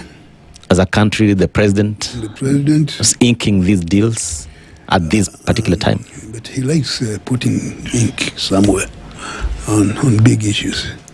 What happens thereafter is not his problem. And he says he's building a legacy. And some of the actions for the legacy might be problematic once he leaves. But he's doing it for now. What happens after that is not his problem. Now, the country is committed by that, whether we like it or not, because he is the president. And whatever he commits the country to, you end up having to meet the cost. In the same way that we were talking about the Ron Road first, there was commitment by the government. And we said it is in good faith, whatever it is. And then the government changes its mind. The player is different, but it's still the government. Indeed. And Kenya was saddled with almost 7 billion shillings worth of debt in compensation. So these things, they do happen. And the question that people should be asking, are the people making decisions well informed about the consequences of their actions? What we have in many instances are people deciding things without thinking of the consequences. Because if they think of the consequences, they might be careful before they do some things. Yeah. Indeed. It's going to be interesting in the next couple of years what's going to happen. What legacy would have Emmanuel Macron left when he leaves office next year? Is it something that he would have started? If Marie Le Pen comes in and clears all of this, then where does it leave Africa again when it comes to the decisions that are being made? It's something for us to open our eyes to, face the realities of where we're going as a continent. Thank you very much, Professor Macharia Munene, for joining us this morning. Opening our eyes to certain things and for us to have engagement on that. Asante sana. Shukran. Thank you for keeping it the Situation Room this Tuesday. Ochanda, you'll get used to that, promise. We'll talk again soon. Good morning, 10 a.m. Prof, you know I'm a prince. Oh, we were not going to let that go. He's a prince, bro. I'm a prince. Okay. Asante sana at 10 a.m. Of which kingdom? The latest news from around the world. 94.4 Spice FM.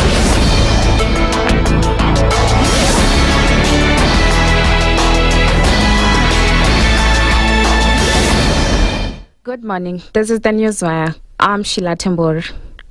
The ODM party has opened applications for members seeking the party's nomination ahead of the 2027 general election, including those interested in the presidential ticket.